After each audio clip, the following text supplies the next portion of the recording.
Hello everyone. आज की video में हम लोग डिस्कस करने वाले हैं। हम लोग का फाइनेंशियल मैनेजमेंट के अंदर में एक चैप्टर है सोर्सेज ऑफ फाइनेंस, जो पूरी थ्योरी है। इसे एग्जाम में थ्योरेटिकल क्वेश्चन आता है एग्जाम में। तो एनीवेज हम लोग ये वाला चैप्टर डिस्कस करते हैं आराम से डिटेल में। अब देखो ऐसा है, अब पहला बात, ये जो वर्ड सोर्सेज ऑफ फाइनेंस है, इसका मतलब क्या?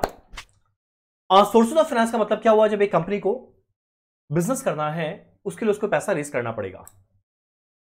तो अगला क्वेश्चन उठता है, ये पैसा कहां कहां से रेज कर सकता है, क्या क्या सोर्सेज अवेलेबल है, वही पढ़ना है इस पर्टिकुलर चैप्टर में। अब देखो, सोर्सेज जनरली कहां से हो सकता है? तीन जगह से। एक शॉर्ट टर्म, एक रहेगा लॉन्ग टर्म, एक रहेगा मिड टर्म।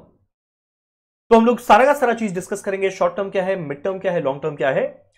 पर वो सब डिस्कस करने के पहले एक बार इस चैप्टर में जो अच्छा टेक्निकल पॉइंट है ना, वो हम लोग पहले कवर करते हैं। उसके बाद हम लोग ये जो रेसिडरी जो सिंपल वाला टॉपिक है उसको कंप्लीट करेंगे।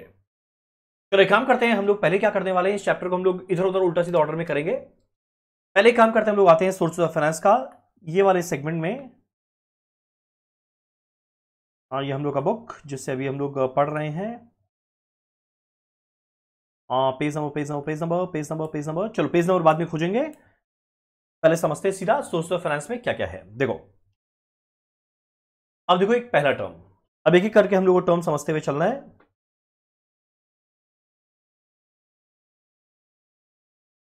एक टर्म है venture capital financing. Venture capital financing,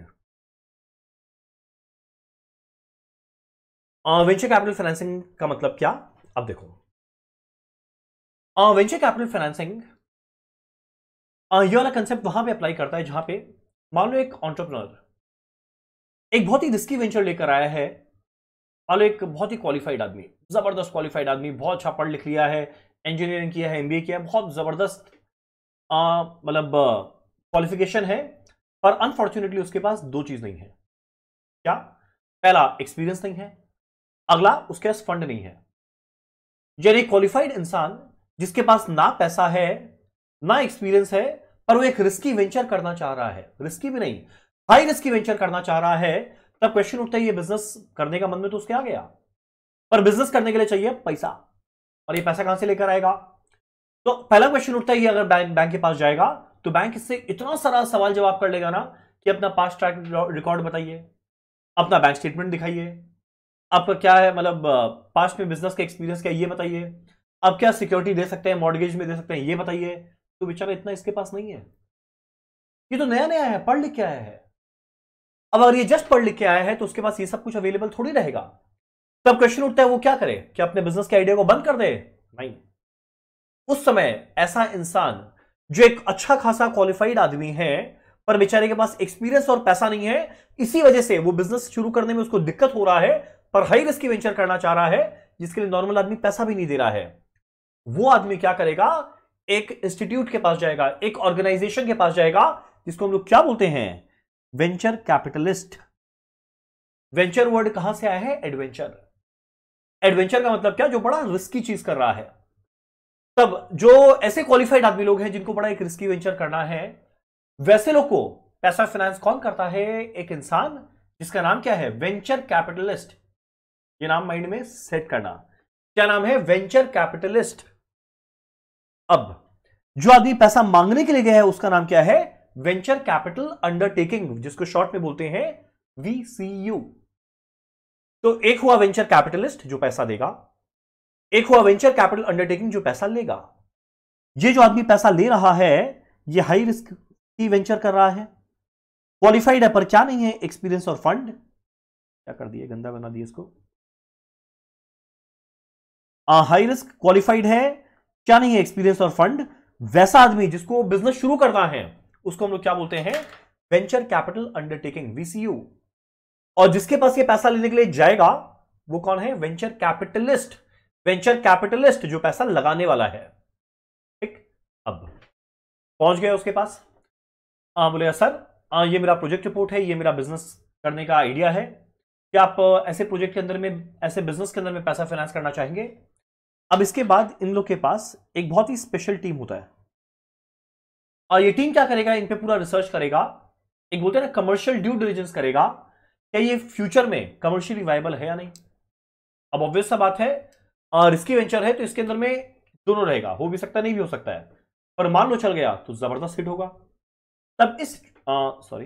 तब इस सिचुएशन में वेंचर कैपिटलिस्ट पूरा का पूरा एनालिसिस करने के बाद अगर उसको लगता है कि हाँ चलो ठीक है इसके आइडिया में दम है, तब वो क्या करेगा, इसको पैसा देगा।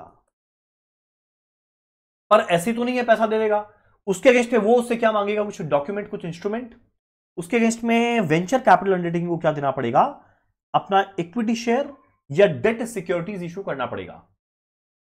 यानी वेंचर कैपिटलिस्ट के द्वारा उससे पैसा मिलेगा, उसके अगेंस्ट में ये इसको क्या देने वाला है, इक्विटी शेयर या डेट सिक्योरिटीज। डन। अब वेंचर कैपिटल फाइनेंसिंग देखो किस किस तरीका से हो सकता है, कुल मिला के है 4। आप लोग बोलेंगे क्या है 4, देखो ये 4। पहला देखो क्या है, इक्विटी फाइनेंसिंग। पहला है इक्विटी फाइनेंसिंग। अब अगर वेंचर कैपिटल अंडरटेकिंग को लॉन्ग टर्म के लिए पैसा चाहिए, तब लोन लेने से तो फायदा नहीं है। वो क्या करेगा, इक्विटी शेयर ही सीधा देगा, क्योंकि इक्विटी शेयर तो जन्म जन्मांतर तक चलते रहता है, वो तो परपेचुअल पीरियड तक चलता है। अब ऑब्वियस बात है इनिशियली उतना रिटर्न नहीं आएगा, पर बाद में इवेंचुअली जब रिटर्न आएगा तो अच्छा है, वेंचर कैपिटलिस्ट भी अच्छा कमाएगा। एक बात, जनरली जो वेंचर कैपिटल अंडरटेकिंग है ना, जब वो इक्विटी शेयर इशू करेगा वो मैक्सिमम 49% करेगा। बताओ क्यों ये मैक्सिमम 49% क्यों करेगा, 51% क्यों नहीं करेगा। करेक्ट, कि अगर बाई चांस अपने टोटल इक्विटी शेयर कैपिटल का 51% ये लोग को दे दिया, तो भाई ये लोग तो होल्डिंग कंपनी हो जाएगा। और अगर ये लोग होल्डिंग कंपनी हो गया तो पूरा कंट्रोल इनका, पूरा मैनेजमेंट इनका, पूरा ओनरशिप इसका, इनका सब कैसे चलेगा। यदि वेंचर कैपिटल अंडरटेकिंग को पैसा चाहिए, पर बिजनेस मैनेज करने का राइट भी वो अपने हाथ में रखना चाहेगा, तो इस वजह से वो उन लोग से पैसा लेगा, उसके अगेंस्ट इक्विटी शेयर भी देगा। सोचो ना, अपना स्टेक दे रहा है, अपना बिजनेस का ओनरशिप दे रहा है वो लोग को, पर मैक्सिमम कितना देगा, 49%, उसको पार नहीं करेगा। नेक्स्ट, ये हुआ पहला तरीका, इक्विटी शेयर इश्यू करके पैसा ले ले। दूसरा तरीका होता है conditional loan approval. Conditional loan approval, conditional loan approval नहीं बोलेंगे, कंडीशनल लोन। कंडीशनल लोन का मतलब क्या ये नॉर्मल लोन के फॉर्म में देगा, नहीं। नॉर्मली अगर लोन के फॉर्म में दिया जाता है तो इंटरेस्ट मिलता है। अब ये लोग वेंचर कैपिटलिस्ट जब इतने रिस्की वेंचर में इन्वेस्ट कर रहा है, जब वो लोग खुद भी इतना रिस्क ले रहा है, तो खाली इंटरेस्ट के लिए थोड़ी ले रहा है। आइदर वो लोग बोलेगा हम लोग को इक्विटी स्टेक दो, या वो लोग बोलेगा हम लोग कंडीशनल लोन दे रहे हैं, उसके अगेंस्ट में आपसे इंटरेस्ट कुछ नहीं लेंगे। तो वीसीयू बड़ा खुश, ये बड़ा खुश है वीसीयू, बोला वाह आप लोन दे रहे हैं, इंटरेस्ट कुछ नहीं ले रहे हैं, पर भाई सुन इंटरेस्ट नहीं ले रहे हैं, तेरे से रॉयल्टी लेंगे। क्वेश्चन उठता है कितना, 2 से 15% के बीच में। जनरली ये रेट यूनिवर्सली चलता है 2 से 15% के बीच में ऑफ नॉट लोन। वो लोग डिपेंड करता है आइदर वो रेवेन्यू लेगा या किस टर्म्स में लेगा, 2 से 15%। तो देखो पहला क्या हुआ, आइदर इक्विटी, अगला क्या हुआ, कंडीशनल लोन। तीसरा तरीका क्या रहेगा, पार्टिसिपेटिंग डिबेंचर्स। पार्टिसिपेटिंग डिबेंचर्स यानी लोग डिबेंचर्स इनको इशू किया जाएगा और उसके अगेंस्ट में उससे पैसा लेगा, और कुछ कुछ टर्म्स एंड कंडीशन देखो क्या रहेगा, क्या बोलेगा। इनिशियली स्टार्टिंग के फेज में कोई इंटरेस्ट नहीं देंगे, कि भैया आप जब शुरू में पैसा दे रहे हैं और इतना रिस्की वेंचर है, शुरू में जेस्टेशन पीरियड होता है, तो जेस्टेशन पीरियड में जब ये कंपनी खुद ही नहीं कमा पाएगा तो बोले आपको हम कहां से दें, आपको नहीं दे पाएंगे। उसके बाद जब थोड़ा बहुत प्रॉफिट आना स्टार्ट होगा, उसके बाद आपको लो इंटरेस्ट रेट देंगे, क्योंकि भैया अभी तो बहुत पुराना लॉस है, उसको आराम से पहले सेट ऑफ करना है, उसको पूरा करना है, तो अगला स्टेज में आपको कम रेट ऑफ इंटरेस्ट देंगे, लो इंटरेस्ट रेट। पर एक टाइम पीरियड के बाद जब अच्छा खासा रेवेन्यू आना शुरू हो गया, जब अच्छा खासा प्रॉफिट आना शुरू हो गया, तो इंटरेस्ट रेट जबरदस्त बढ़ जाता है। इतना ज्यादा बढ़ जाता है कि जो बैंक का इंटरेस्ट रेट है उसके सामने कुछ नहीं रहता। तब इस केस में वेंचर कैपिटलिस्ट तभी तो पैसा देगा। वो क्या बोलेगा, भाई देख जब शुरू में तुम नहीं कमा पा रहा है फिर से कुछ नहीं लेंगे, जब तुम थोड़ा थोड़ा कमाना शुरू करेगा तुमसे थोड़ा लेंगे, और जब तुम अच्छा कमाने लग जाएगा तेरे से बहुत लेंगे। ये तीसरा तरीका क्या है? Participating debentures. फोर्थ एक और तरीका होता है, आप लोग बोलेंगे क्या होता है, हमको ये बताओ, सुनो। फोर्थ तरीका क्या होता है? Income note. इनकम नोट क्या है? एक कॉम्बिनेशन है। क्वेश्चन उठता है किन दोनों के बीच में? एक कन्वेंशनल लोन और एक कंडीशनल लोन। आप लोग बोलेंगे कन्वेंशनल लोन का मतलब क्या होता है? कन्वेंशनल लोन का मतलब होता है जो पुराने जमाने में जिस तरीके से लोन दिया जाता था, यानी जिसके अगेंस्ट में इंटरेस्ट दिया जाता था। और तुम बोलेगा कंडीशनल लोन मतलब क्या? अरे कंडीशनल लोन अभी जस्ट तो पढ़ के आए, जहां पे वो इंटरेस्ट चार्ज ही नहीं करेगा, वो क्या चार्ज करने वाला है? रॉयल्टी। उसको क्या बोलते हैं? Conditional loan. यानी जो मेरा फोर्थ है इनकम नोट, उसके अंदर में दोनों का कॉम्बिनेशन है। किस किस का? एक रहेगा कन्वेंशनल लोन का, एक रहेगा कंडीशनल लोन का। अब जो कन्वेंशनल लोन है, जो पुराने जमाने का लोन है, उसके अगेंस्ट में क्या दिया जाएगा? इंटरेस्ट। आज जो कंडीशनल लोन है उसके अगेंस्ट में क्या दिया जाएगा? Royalty on sale. और ऑब्वियस सा बात है दोनों का रेट उतना उतना नहीं रहेगा जितना नॉर्मली रहता। सिंस यहां पे दोनों चीज देना पड़ेगा, तो ऑब्वियस सा बात है दोनों का रेट भी थोड़ा थोड़ा गिर जाएगा, कम हो जाएगा। डन? तो ये था in short venture capital financing के बारे में। डन? तो ये था हम लोग का वेंचर कैपिटल फाइनेंसिंग। तुम लोग के माइंड में क्वेश्चन आएगा, क्या इंडिया में ऐसा वेंचर कैपिटल फाइनेंसिंग होते रहता है? क्या हुआ हुआ है? एकदम हुआ हुआ है। आप लोग एग्जांपल के तौर पे दिखाते हैं कि इंडिया में टॉप 10 वेंचर कैपिटलिस्ट कौन कौन है। देखो, top VC venture capitalist firm in India to fund early stage startup and small businesses. आप लोगों को जान के बहुत अच्छा लगेगा, आप लोग का बहुत सा नाम सुना हुआ रहेगा। एक वीसी फर्म है एक्सेल पार्टनर्स। ये लोग वीसीयू नहीं है, ये लोग वेंचर कैपिटलिस्ट है। क्वेश्चन उठता है लोग किस वेंचर कैपिटल अंडरटेकिंग में फाइनेंस किया? आप लोग देखो, स्टार्टअप फंडेड मिंत्रा, बुक माई शो, फ्रेश डेस्क, फ्लिपकार्ट, ये सब आप लोगों का नाम सुना हुआ है। अगला है सिक्योया कैपिटल, बहुत फेमस है। ये देखो किसको फाइनेंस किया है? Just dial, Zomato, Practo. तो जब ये लोग सब नया नया कंपनी था, जब इनको कोई नहीं जानता था, ये बड़ा रिस्की वेंचर था, उस समय इनका साथ कौन दिया था? ये वेंचर कैपिटलिस्ट। अगला है नेक्सस वेंचर्स, स्नैपडील हो गया, डॉट्सविला हो गया। नेक्स्ट है कलारी कैपिटल, स्नैपडील हो गया, मिंत्रा हो गया, ब्लूम वेंचर। तो इस तरीके से काफी सारा है। तो ये वेंचर कैपिटल फाइनेंसिंग काफी अच्छा है। तो मान लो अगर आप लोग पढ़ लो और आप लोग कोई स्टार्टअप शुरू करना चाहो जो आज तक कभी कोई किया नहीं है, बड़ा अच्छा जबरदस्त इनोवेटिव आइडिया है, आप लोग कहीं से पैसा नहीं मिल रहा है, घबराना मत। नहीं, मेरे पास मत आना, घबराना मत। उससे आप लोग किसके पास जाएंगे? इनमें से किसी वेंचर कैपिटलिस्ट के पास। अगर उनको आपका आइडिया अच्छा लगा, वो जरूर आपको पैसा देंगे। इसके अगेंस्ट में आपको उनको 4 चीज देना पड़ेगा। आइदर इक्विटी, दिखाते हैं वापस, आइदर इक्विटी या देना, या एज अ कंडीशनल लोन जहां पे इंटरेस्ट वो चार्ज नहीं करेगा, रॉयल्टी चार्ज करेगा। तीसरा पार्टिसिपेटिंग डिबेंचर, जहां पे शुरू में इंटरेस्ट नहीं लेगा, बाद में थोड़ा लेगा, बाद में बहुत लेगा। और लास्ट में रहेगा इनकम नोट, जो कॉम्बिनेशन रहेगा कन्वेंशनल और कंडीशनल लोन का। इंटरेस्ट रॉयल्टी दोनों रहेगा, पर ज्यादा ज्यादा नहीं, थोड़ा थोड़ा। डन? तो एक काम करते हैं, हमारे बुक के अंदर में भी कहां लिखा हुआ है, फटाफट साथ साथ पढ़ते रहते हैं ताकि हम लोग का साथ में कंप्लीट होता रहे। चलो, वेल वेल वेल, हमारा बुक कहां है? ये रहा हमारा बुक। चलो, इसके लिए आप लोग को एक बार आना पड़ेगा पेज नंबर 125। एक बार आना पड़ेगा पेज 125। जरा देखिए वेंचर कैपिटल फाइनेंसिंग क्या है। अब इस तरह वर्ड टू वर्ड रटने मत बैठ जाना, की वर्ड्स आना चाहिए, की वर्ड्स बस उतना आना चाहिए आप लोगों को, पूरा अपने वर्ड्स में लिखना है। ये लॉ थोड़ी है कि कहीं पे लिखा गया है आप लोगों को वहीं लिखना पड़ेगा। जरा देखते हैं। Venture capital financing refers to financing of new high risky ventures promoted by qualified entrepreneur who lack experience and funds to give shape to their ideas।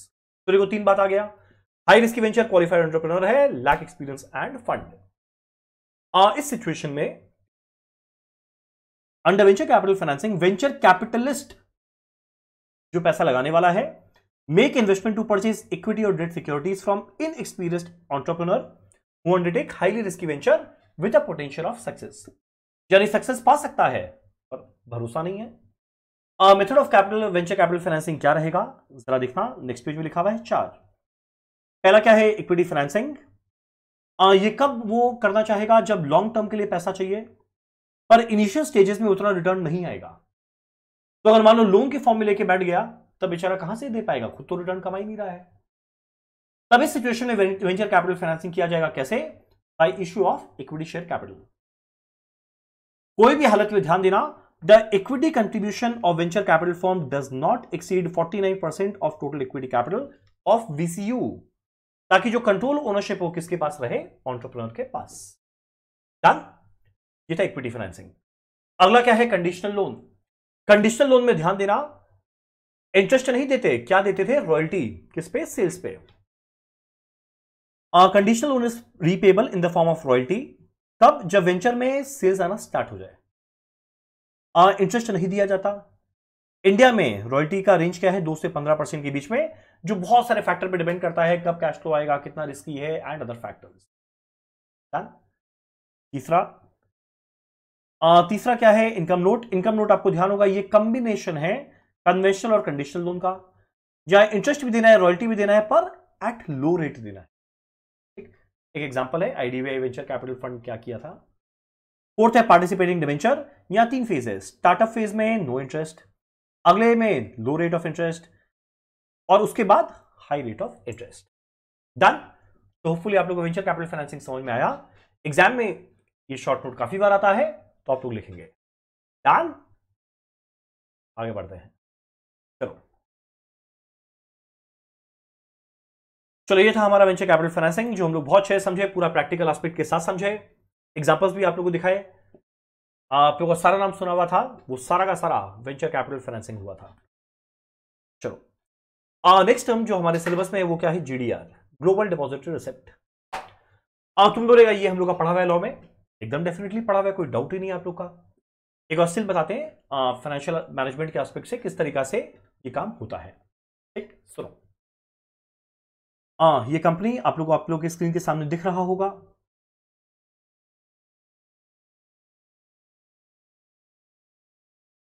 मेरा बहुत favourite Reliance Industries limited, super favourite, अलग level पे चल रहा है।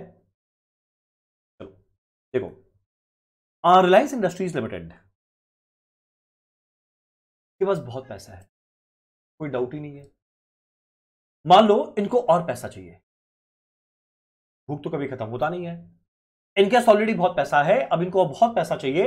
अब ये decide किया, एक काम करते हैं, अब पैसा जो हम लोग लेंगे वो इंडिया से नहीं लेंगे, इंडिया के इन्वेस्टर से नहीं लेंगे, अब एक काम करते हैं, बाहर के इन्वेस्टर से हम लोग पैसा लेंगे।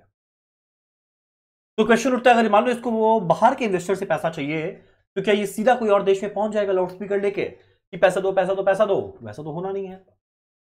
तब रिलायंस इंडस्ट्रीज लिमिटेड क्या करेगा, अब जो बाहर के देश के इन्वेस्टर से पैसा चाहिए अपना इक्विटी शेयर को इशू करते हुए, तब इस केस में वो बाहर में इक्विटी शेयर नहीं चलता, इक्विटी शेयर हमारे देश में रहेगा। तब बाहर में उसको क्या देना पड़ेगा, ग्लोबल डिपॉजिटरी रिसिप्ट। क्वेश्चन उठता है, किस तरीके से ऑपरेट करेगा, बताते हैं। अब रिलायंस इंडस्ट्रीज लिमिटेड क्या करेगा, सबसे पहले जाएगा किसके पास, एचएसबीसी मुंबई। ये एग्जांपल है, एचएसबीसी, ये सब हाइपोथेटिकल एग्जांपल है समझाने के लिए। ये कंपनी किसके पास जाएगा, अपने लोकल बैंकर के पास। रिलायंस इंडस्ट्रीज लिमिटेड का हेड ऑफिस मुंबई, मान लो इसका एक बैंक अकाउंट खुला हुआ है एचएसबीसी मुंबई में, मान लो इसका काफी अच्छा बैंक है। तब ये जाएगा एचएसबीसी मुंबई के पास और जाकर क्या बोलेगा कि भाई सुन, बोलेगा सुना।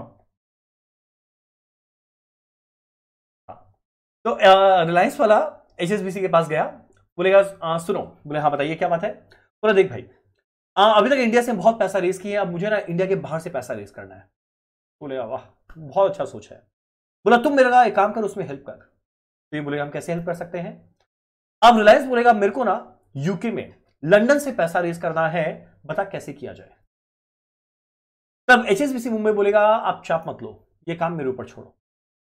अब एचएसबीसी मुंबई क्या करेगा, अपने काउंटर पार्ट को, एचएसबीसी मुंबई क्या करेगा, अपना काउंटर पार्ट को जो लंदन में है उससे कॉन्ट्रैक्ट करेगा। तो आप लोग देखो यहां पे एचएसबीसी मुंबई क्या करेगा, एचएसबीसी लंदन से कॉन्ट्रैक्ट करेगा और वो क्या बोलेगा, भाई सुन हमारे देश में एक कंपनी है रिलायंस इंडस्ट्रीज लिमिटेड, नाम तो सुना ही होगा, कहां सुना है।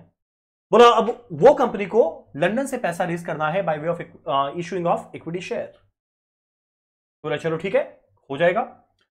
तब इस सिचुएशन में रिलायंस इंडस्ट्रीज लिमिटेड को बोला जाएगा आप कितना इक्विटी शेयर इश्यू करना चाहते हैं, किस रेट में करना चाहते हैं बताइए। तब रिलायंस वाला मान लो एग्जांपल दे रहे हैं, मान लो रिलायंस बोल रहा है कि एक काम कर, मुझको ना 10,000 मेरे को ना 10,000 इक्विटी शेयर इशू करना है। बोला चलो ठीक है आप कर दो। बोला किसको करे, एचएसबीसी मुंबई बोलेगा मेरे को करो। तो 10,000 equity share Reliance Industries limited क्या करेगा, अपने एचएसबीसी मुंबई ब्रांच को देगा, और इसको देखो क्या बनाएगा, लोकल कस्टोडियन, यानी जो इक्विटी शेयर है वो उसके कस्टडी में आ जाएगा। आप थोड़ा सीधा करते हैं, हाँ, जो इक्विटी शेयर है वो उसके कस्टडी में आ जाएगा, यानी ये इक्विटी शेयर लंदन में नहीं जाएगा, ये एचएसबीसी मुंबई के पास रहेगा। लोकल बैंक है उसके कस्टडी में आ जाएगा, इसको हम लोग क्या बोलेंगे, लोकल कस्टोडियन। अब जैसे एचएसबीसी मुंबई को मिलेगा 10,000 इक्विटी शेयर, उसके कस्टडी में आएगा, वो तुरंत लंदन को इन्फॉर्म करेगा। बोला लंदन भाई, बोले हाँ बोल। बोला 10,000 इक्विटी शेयर आ गया, अब आप एक काम करो, अब आप वहां पे इस इक्विटी शेयर के अगेंस्ट में एक इंस्ट्रूमेंट इशू करो। तो देखो 10,000 इक्विटी शेयर यहां पे आया, अब उसके अगेंस्ट में एचएसबीसी लंदन क्या करेगा, एक इंस्ट्रूमेंट इशू करेगा जिसको हम लोग क्या बोलते हैं, डिपॉजिटरी रिसिप्ट। मीनवाइल रिलायंस का एचएसबीसी लंदन के साथ एक अग्रीमेंट होगा, रिलायंस का एचएसबीसी लंदन के साथ एक कॉन्ट्रैक्ट होगा, वो एचएसबीसी लंदन को एज अ डिपॉजिटरी अपॉइंट करेगा। वर्ड को ध्यान देना, जो लोकल बैंक था उसको बोले लोकल कस्टोडियन, जो ओवरसीज जो डिपॉजिटरी जिसको अपॉइंट किया उसको हम लोग क्या बोलते हैं, ओवरसीज डिपॉजिटरी बैंक। कारण क्या, इंडिया में नहीं है, सात समंदर पार ओवरसीज, एज अ डिपॉजिटरी इसको अपॉइंट किया बैंक। तो इंडिया वाला है लोकल कस्टोडियन, बाहर वाला है ओवरसीज डिपॉजिटरी बैंक। अगला बात, ये इसको अपॉइंट किया एज अ डिपॉजिटरी। अब जैसे अपॉइंट किया उसके लिए डिपॉजिटरी रिसिप्ट क्या करेगा, लंदन के इन्वेस्टर्स को इशू करेगा। जब लंदन के इन्वेस्टर्स को इशू करेगा तो ऑब्वियस सा बात है लंदन का इन्वेस्टर्स कुछ रुपया देगा, तभी तो उनको कुछ मिलेगा। अब ये जो पैसा मिलेगा ये ऑब्वियस सा बात है किसमें मिलेगा, फॉरेन करेंसी में। जहां तक है ग्रेट ब्रिटेन पाउंड में मिलेगा, यूरो में मिलेगा, डॉलर में मिलेगा, तो कोई फॉरेन करेंसी के अंदर में क्या मिलने वाला है उसको पैसा, कहां से, इन्वेस्टर्स ऑफ लंदन से। अब जैसे ही पैसा एचएसबीसी लंदन को मिला, वो तुरंत ये पैसा ट्रांसमिट करेगा किसको, एचएसबीसी मुंबई। और जैसे एचएसबीसी मुंबई को पैसा मिला वो तुरंत रिलायंस इंडस्ट्रीज लिमिटेड के बैंक अकाउंट में ट्रांसफर कर देगा। यानी अगर रिलायंस से पूछा जाए, रिलायंस भाई बोल तो तेरे लिए शेयर होल्डर कौन है, तो वो ये नहीं बोलेगा जो इन्वेस्टर ऑफ लंदन है वो मेरे शेयर होल्डर है, क्योंकि वो तो इक्विटी शेयर किसको दिया था, एचएसबीसी मुंबई को, उसके लिए इक्विटी शेयर होल्डर बस एक है। अब इसके अगेंस्ट में जो डिपॉजिटरी सर्टिफिकेट या डिपॉजिटरी रिसिप्ट इशू किया जा रहा है वो काम कौन कर रहा है, ओवरसीज डिपॉजिटरी बैंक। अब जैसे इक्विटी शेयर इंडिया में ट्रेड होता है लोकल स्टॉक एक्सचेंज में, बीएसई एनएसई, सिमिलरली जो हमारा डिपॉजिटरी रिसिप्ट है वो भी ट्रेड होगा, उसका भी ट्रेडिंग किया जाएगा। और ये लंदन में इशू हुआ था, तो कहां पर ट्रेडिंग किया जाएगा, लंदन स्टॉक एक्सचेंज में तो लिस्ट करा के वहां पर ट्रेडिंग किया जाएगा। डन।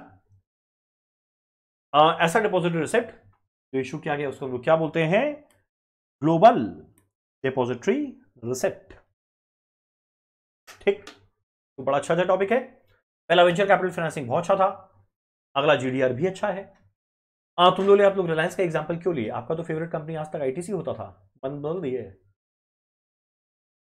रिलायंस का एग्जांपल हम इसलिए लिया कि रिलायंस पहला कंपनी था, इंडिया का पहला कंपनी था जो सही में जीडीआर इशू करके पैसा रेज किया था। यही कारण है हम यहां पे रिलायंस इंडस्ट्रीज लिमिटेड का एग्जांपल दे रहा है, ठीक, ताकि आप लोगों को याद भी रहे एग्जांपल में पहला कंपनी कौन था, रिलायंस।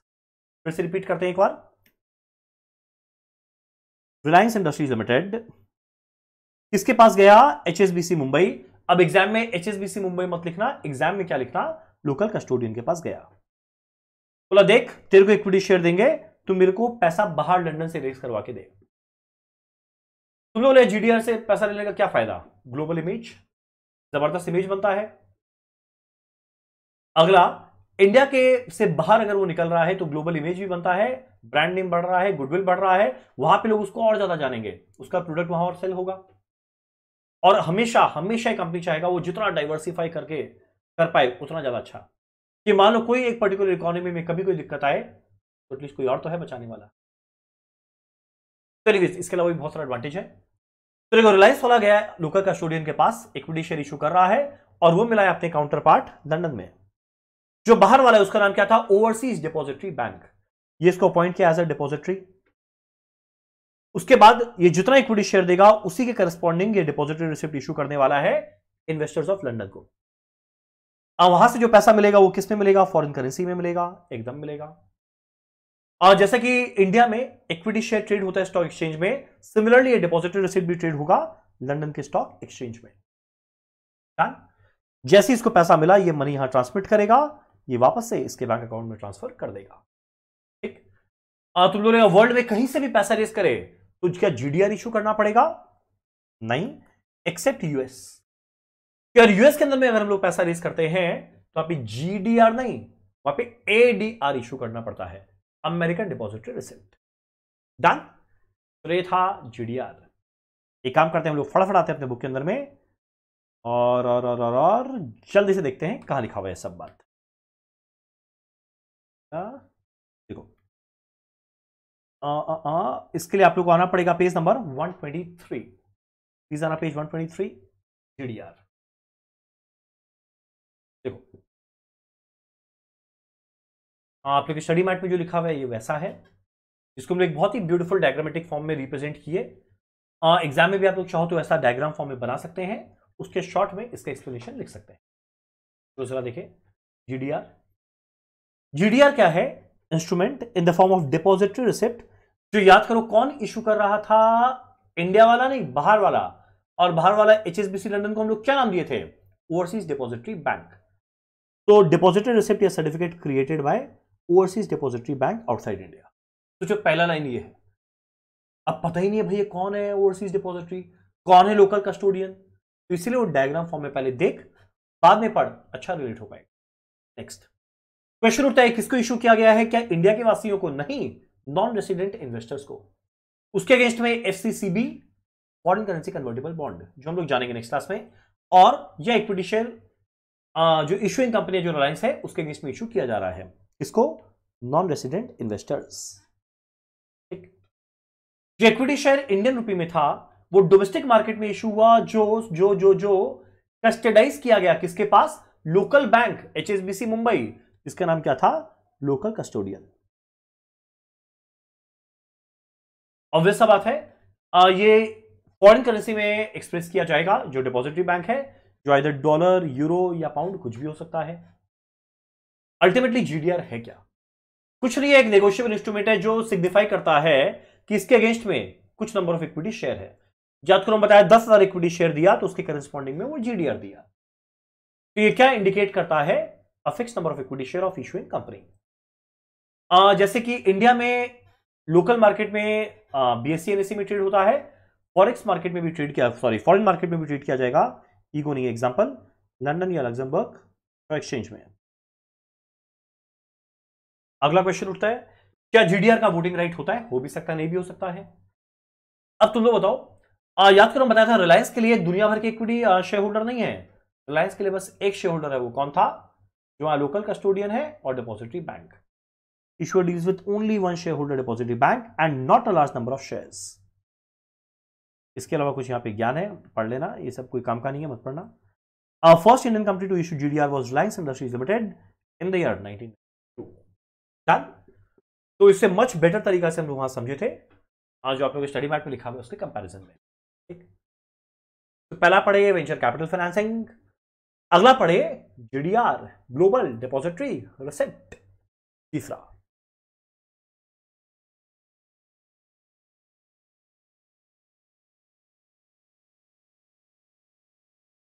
तुम लोग तीसरा जो है वो काफी देखा देखा लग रहा है एकदम।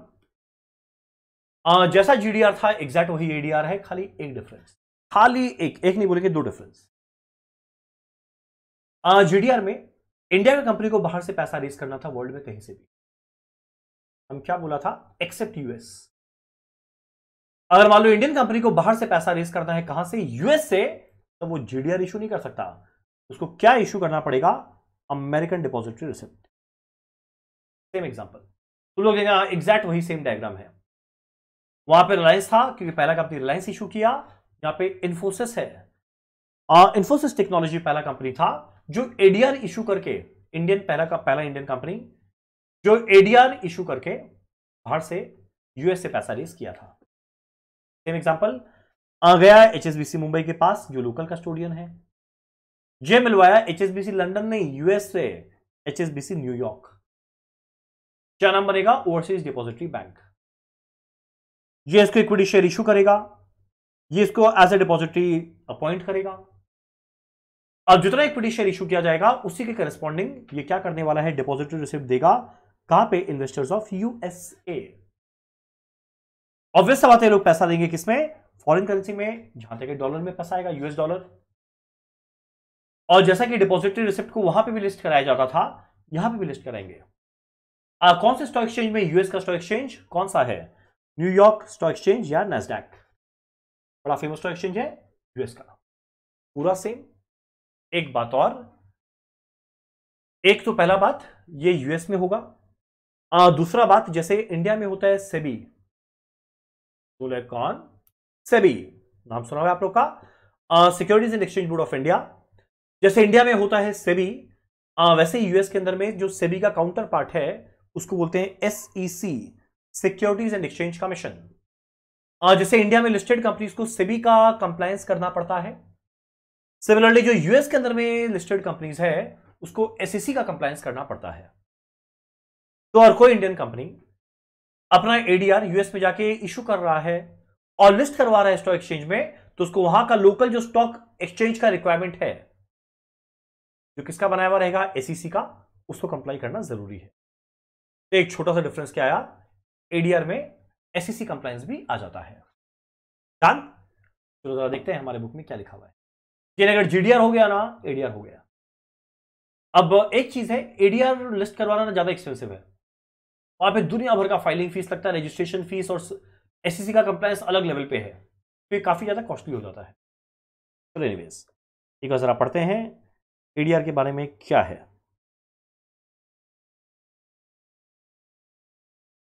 देखो एडीआर के बारे में क्या लिखा हुआ है, are depository receipt offered by non US companies. जब यूएस का ही कंपनी यूएस से पैसा रेज कर रहा है तब एडीआर थोड़ी चाहिए, वो नॉर्मल इक्विटी शेयर से लेगा। जब नॉन यूएस कंपनी जैसे इंडिया का इन्फोसिस को मन हुआ था कि अपने आप को लिस्ट कराना चाहता है यूएस का एक्सचेंज में, न्यूयॉर्क स्टॉक एक्सचेंज या नैस्डैक में, तब वो जो डिपॉजिटरी रिसिप्ट देने वाला है उसका नाम क्या है, एडीआर। ये भी क्या चीज को रिप्रेजेंट करता है, सर्टेन नंबर ऑफ कंपनी का इक्विटी शेयर। जो वो करता था वो ये करता है, जीडीआर जैसा। एक बात यहां पे, एक एडिशनल प्रोविजंस को आपको कंप्लाई करना पड़ेगा, जो किसके द्वारा रेगुलेट किया जाता है, एसईसी, जो इटसेल्फ बहुत ही ज्यादा स्ट्रिंजेंट है। यहां पे दुनिया भर का झमेला है, full year, full, half yearly, quarterly, दुनिया भर का अकाउंट सबमिट करते रहो। हम लोग बनाते हैं इंडियन गैप के हिसाब से, वहां पे चलता है यूएस गैप, उसको रिकंसाइल करते हुए बनाओ। एक बहुत ही बर्डनसम टीडियस टास्क है। नेक्स्ट, तो एडीआर के द्वारा जो यूएस के इन्वेस्टर्स हैं वो लोग बाय कर सकते हैं वो कंपनी का shares without the cost of investing directly in a foreign stock exchange. यानी यूएस वालों को इंडिया के स्टॉक एक्सचेंज में आने की जरूरत नहीं है, हम लोग वहां पर जाएंगे, उनसे पैसा लेकर आएंगे। ठीक, सेम वही बात, लोकल कस्टोडियन बैंक के पास हम लोग जाएंगे, जो इन्फॉर्म करेगा depository, overseas depository bank in US को, जो एडीआर इशू करने वाला है। लीगल फीस इसमें काफी हाई रहेगा, यूएस लिस्टिंग में रजिस्ट्रेशन फीस भी वहां पे काफी हाई रहता है। इसी वजह से एडीआर उतना पॉपुलर नहीं है एज कंपेयर टू जीडीआर। पहला कंपनी जो अपने आप को नैस्डैक में लिस्ट कराया था वो कौन था, इन्फोसिस टेक्नोलॉजीज। डन, 1999, कुछ साल पहले का बात है। चलो हम लोग वेंचर कैपिटल फाइनेंसिंग पढ़े, जीडीआर पढ़े, एडीआर पढ़े, अगला क्या है, IDR, Indian depository receipt. I think नाम खुद बता रहा है, और बाहर का कंपनी को इंडिया के इन्वेस्टर से पैसा रेज करना है वो कर सकता है। कैसे? आईडीआर इशू करते हुए। चलो अगला देखते हैं आईडीआर क्या है।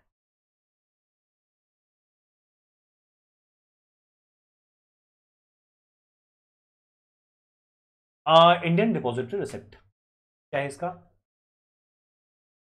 जरा एग्जांपल देखें। हर चीज सेम है। पहले इंडिया वाला बाहर से पैसा लिया, अब क्यों बाहर वाला इंडिया से पैसा लेगा, पूरा सेम। देखो, स्टैंडर्ड चार्टर्ड पीएलसी लंदन का, स्टैंडर्ड चार्टर्ड पीएलसी को मन हुआ इंडिया के इन्वेस्टर से पैसा लेने का, इंडियन इन्वेस्टर से पैसा लेने का। तो देखो भैया, ये तो लंदन का है, तो ये लंदन में अपना इक्विटी शेयर इशू करेगा किसको? एचएसबीसी लंदन को। वो उसके लिए लोकल बैंक हुआ। अब एचएसबीसी लंदन वाला एचएसबीसी मुंबई से उसको मुलाकात करवाएगा। तो इसके लिए इंडिया का बैंक क्या है? Overseas depository bank. बोले भाई देख, तेरे को एज ए डिपॉजिटरी अपॉइंट करते हैं, बोला कर दे। बोला हम अपने देश में इक्विटी शेयर देंगे, उसके अगेंस्ट में आप इंडिया के इन्वेस्टर्स को आईडीआर दो, इंडियन डिपॉजिटरी रिसिप्ट दो। बोला चलो दे देंगे। तो ये डिपॉजिटरी रिसिप्ट इशू कर रहा है इंडिया में। अब यहां से पैसा मिलेगा, एकदम मिलेगा। ये फॉरेन करेंसी में नहीं, सॉरी, इंडियन रुपी में मिलेगा। अब जैसे यहां पे पैसा मिलेगा, ये वापस पैसा ट्रांसमिट करेगा इधर, जिसके बैंक अकाउंट में डिपॉजिट कर देगा। जैसे कि डिपॉजिट रिसिप्ट को लिस्ट कराया जाता है, तो आईडीआर भी लिस्ट कराया जाएगा। कहां पे? इंडियन स्टॉक एक्सचेंज में। आप लोग बोलेंगे इंडियन स्टॉक एक्सचेंज में कौन कौन आता है? मेन में कौन आता है? BSc, NSC. आप लोग फुल फॉर्म जाते हैं, Bombay stock exchange, national stock exchange. तुम लोग लेगा स्टैंडर्ड चार्टर्ड पीएलसी का एग्जांपल क्यों लिए? क्योंकि पहला कंपनी था आईडीआर इशू करने के लिए। चलिए काम करते हैं, जरा देखते हैं आईडीआर क्या है।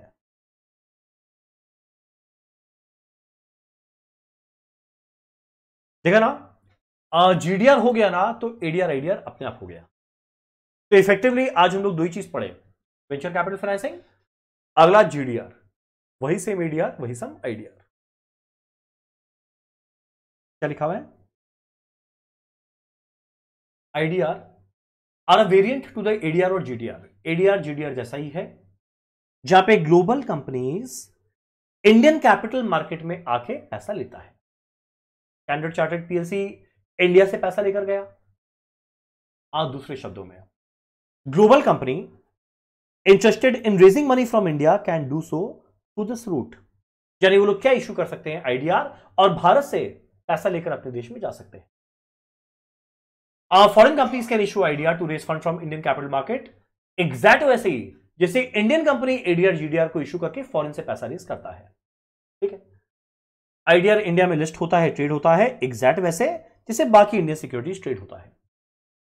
एग्जांपल था मेरा, UK based standard chartered PLC has raised fund through IDR on 2010 which was the first such issue in India. यानी हम लोग पहुंच गए 92 में, हम लोग पहुंच गए 99 में, पर हमारे यहां पर आया 2010 में। चलो जो भी है, इंडिया है।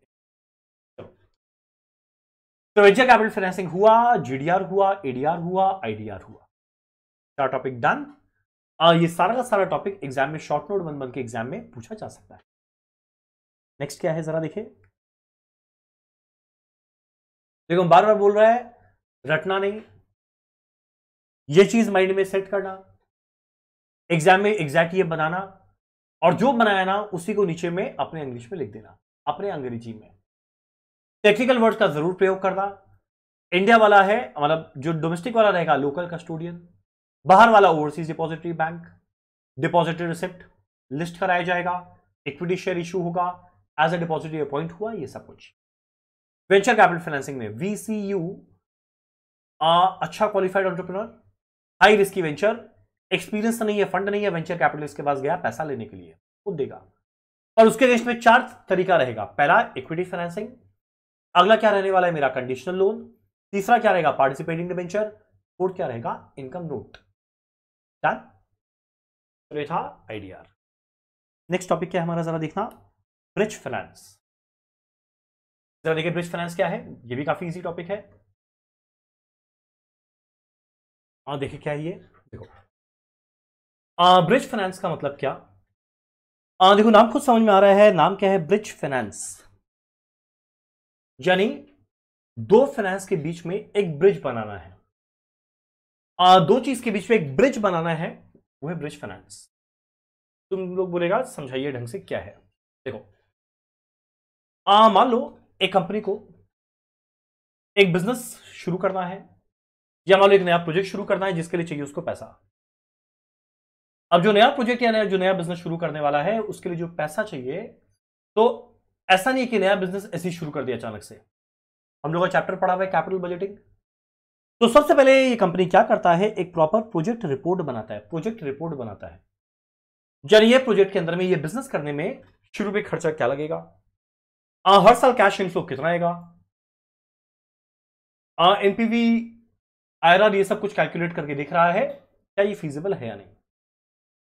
मान लो ये शुरू में निकाला, इसका इनिशियल कैश आउटफ्लो आएगा 1000 करोड़। अब भाई अगर 1000 करोड़ का खर्चा लगने वाला है, वो खर्चा तो तब करेगा जब पहले उतना रुपया होगा। तब ये 1000 करोड़ रुपया कहां से रेस करेगा, अब ये अलग अलग सोर्सेज ऑफ फाइनेंस को आइडेंटिफाई करेगा। ये स्टेप बाय स्टेप है। स्टेप 1 प्रोजेक्ट रिपोर्ट बनाया, स्टेप 2 आइडेंटिफाई करेगा क्या सोर्सेज ऑफ फाइनेंस अवेलेबल है। ठीक, मान लो ये सोर्सेज ऑफ फाइनेंस बहुत सारा आइडेंटिफाई किया क्या क्या अवेलेबल है। मान लो ये निकाला एचडीएफसी से ले सकता है, एचएसबीसी, आईसीआईसीआई, एसबीआई और ये सब कुछ जो लोन के फॉर्म में लेना है। इक्विटी का फॉर्म अलग है, जो लोन के फॉर्म में ले रहा है क्या क्या अलग अलग सोर्सेज ऑफ फाइनेंस अवेलेबल है वो निकाला। सबसे फर्स्ट लेवल बात किया, आइडिया लगाया वहां पे इंटरेस्ट रेट क्या है, बाकी टर्म्स एंड कंडीशन क्या है, और उसके बेसिस पे एक पर्टिकुलर फंड प्रोवाइडर को ये सिलेक्ट करेगा। मान लो किसको किया, एचडीएफसी बैंक।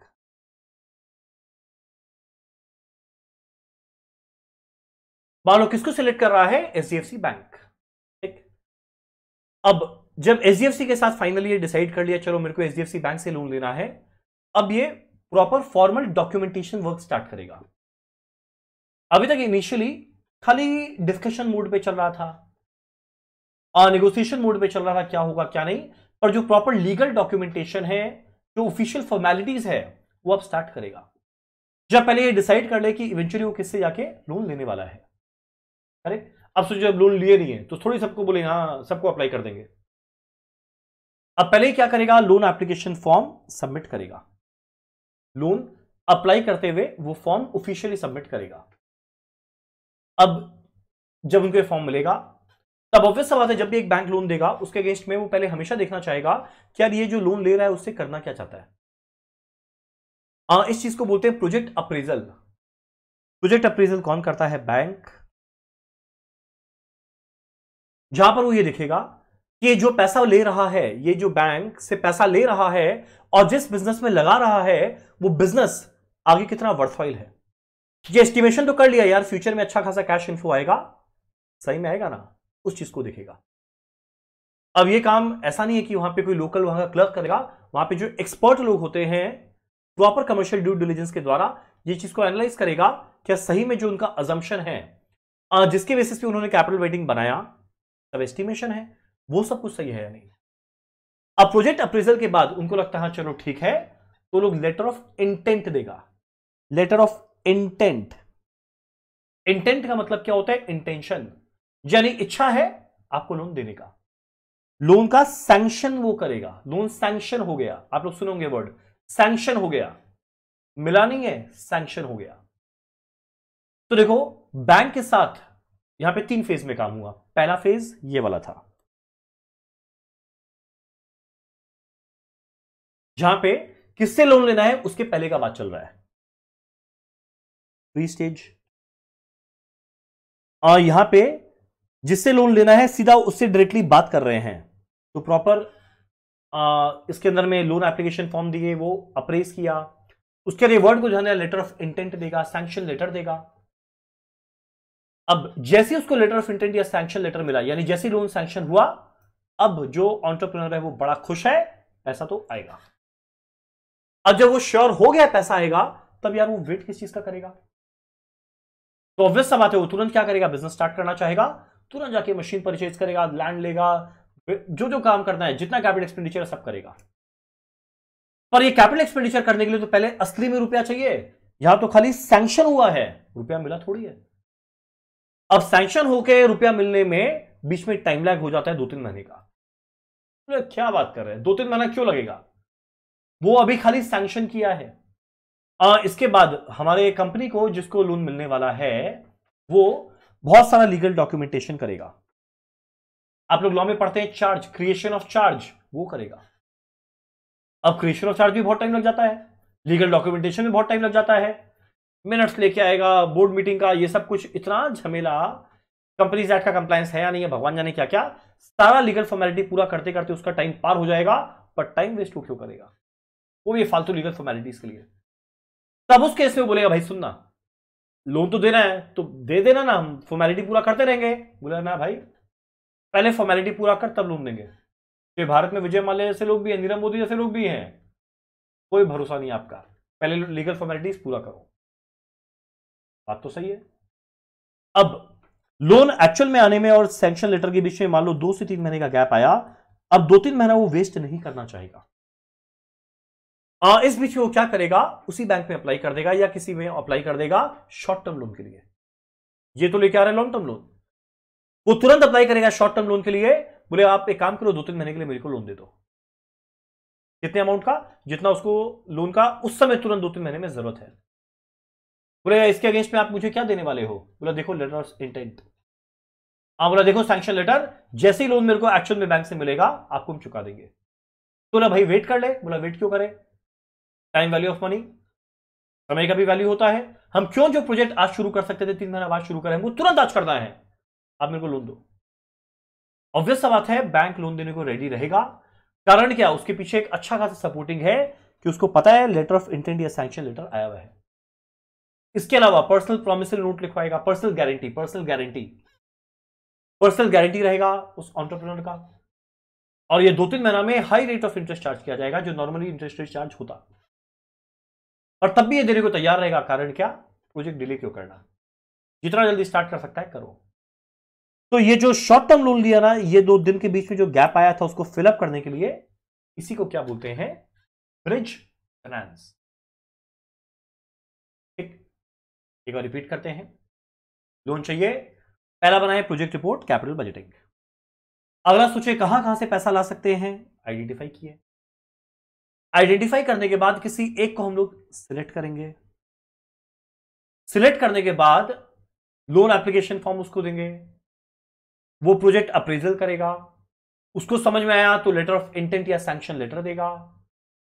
उस जैसे ही लेटर ऑफ इंटेंट या सैंक्शन लेटर मिला, मतलब हम श्योर है मुझे पैसा तो मिलने वाला है, पर बीच में लीगल डॉक्यूमेंटेशन में बहुत समय वेस्ट होगा। तो ये टाइम हम क्यों वेस्ट करेगा, हम तुरंत जाएगा बैंक के पास, शॉर्ट टर्म लोन लेगा, हाई रेट ऑफ इंटरेस्ट देंगे, पर्सनल गारंटी देंगे और बिजनेस तुरंत शुरू करेंगे। ये जो शॉर्ट टर्म लोन आया ना, इसी का नाम क्या है, ब्रिज फाइनेंस। देखते हैं बुक में क्या लिखा हुआ है। बहुत ही बढ़िया टॉपिक है सब कुछ। ठीक है, हम हमेशा बोला है थ्योरी हमेशा डायग्राम फॉर्म में बना के करना, हमेशा एकदम माइंड में सेट होता है। अदरवाइज सोचो अगर ये ऐसे पढ़ने बैठ गया, हो जाएगा क्या हुआ, डायग्राम में देखेगा तुरंत समझ में आएगा कि एग्जैक्ट हुआ क्या। तो अगर आप सही में समझना चाहते हो तो जरूर डायग्राम के बेसिस पे देखो। ब्रिज फाइनेंस क्या लिखा हुआ है, bridge finance refers normally to loan taken by the business usually from a commercial bank for a short period, कम दिनों के लिए, 2-3 महीना। कब तक, जब तक उसको प्रॉपर टर्म लोन ना मिल जाए फाइनेंशियल इंस्टीट्यूशन से। अब क्या लिखा हुआ है आगे देखो, generally it takes time for financial institution to final procedure of creation of security, creation of charge, tie up participation with other institution. मान लो कि सिंडिकेट लोन है, कंसोर्शियम है, यानी 3-4 बैंक मिलकर दे रहा है, तो उनके आपस का अग्रीमेंट करने में समय लग जाता है। इवन दो एक पॉजिटिव अप्रेजल आ चुका है, यानी लेटर ऑफ इंटेंट या सैंक्शन लेटर आ चुका है, इन प्रिंसिपल अप्रूवल। आगे देखो लिखा हुआ है, however once the loans are approved in principle, letter of intent गया, इन प्रिंसिपल हम मान गए लोन देंगे, the firm in order not to lose for the time, further time ये लूज नहीं करना चाहता है स्टार्टिंग द प्रोजेक्ट, अरेंज करता है ब्रिज फाइनेंस। क्वेश्चन उठता है शॉर्ट टर्म लोन तो ले लिए पर उसको चुकाएंगे कहां से, जैसी टर्म लोन मिल जाएगा। Such temporary loan is repaid out of proceed of principal term loan. Personal guarantee, promissory note, ये सब देते हैं। ऑब्वियस सा बात है, इसमें इंटरेस्ट रेट क्या रहेगा, higher as compared to term loan. तो देखो, वो जब पढ़ के ये पढ़ रहे हैं ना तो बड़ा अच्छा लगता है समझने में, सीधा यहां से पढ़ेंगे ना अच्छू समझ नहीं आएगा। ठीक, तो हमारा bridge loan, sorry bridge finance, 5 चीज पढ़े, venture capital, GDR, ADR, IDR and bridge finance. Next हम लोग एक ब्यूटीफुल टॉपिक पढ़ने वाले हैं, पैकिंग क्रेडिट या प्री शिपमेंट फाइनेंस।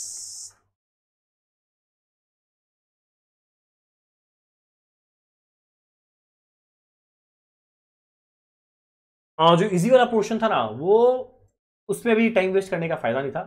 शॉर्ट पैसा कहां से मिलेगा, क्रेडिट है, बैंक ओवरड्राफ्ट, ये सब आप लोग को ऑलरेडी आता है। तो ये आप लोग चाहो खुद सेल्फ रीड करना। जो ढंग का चीज है ना, जो सही में समझाने लायक है, वो हम लोग डिस्कस कर रहे हैं। चलो देखते हैं, पैकिंग क्रेडिट या प्री शिपमेंट फाइनेंस, बहुत अच्छा टॉपिक है। बड़ा मेहनत करके रात रात भर जग के दिया जला के आप लोग के लिए मैंने ये पीपीटी बनाया है। देखो, मेरा फेवरेट कंपनी आ गया, आईटीसी। एग्जांपल सुनो, देखो ये कैसे होता है, पहले समझाते हैं ये एग्जैक्ट किस तरीका से ऑपरेट करता है।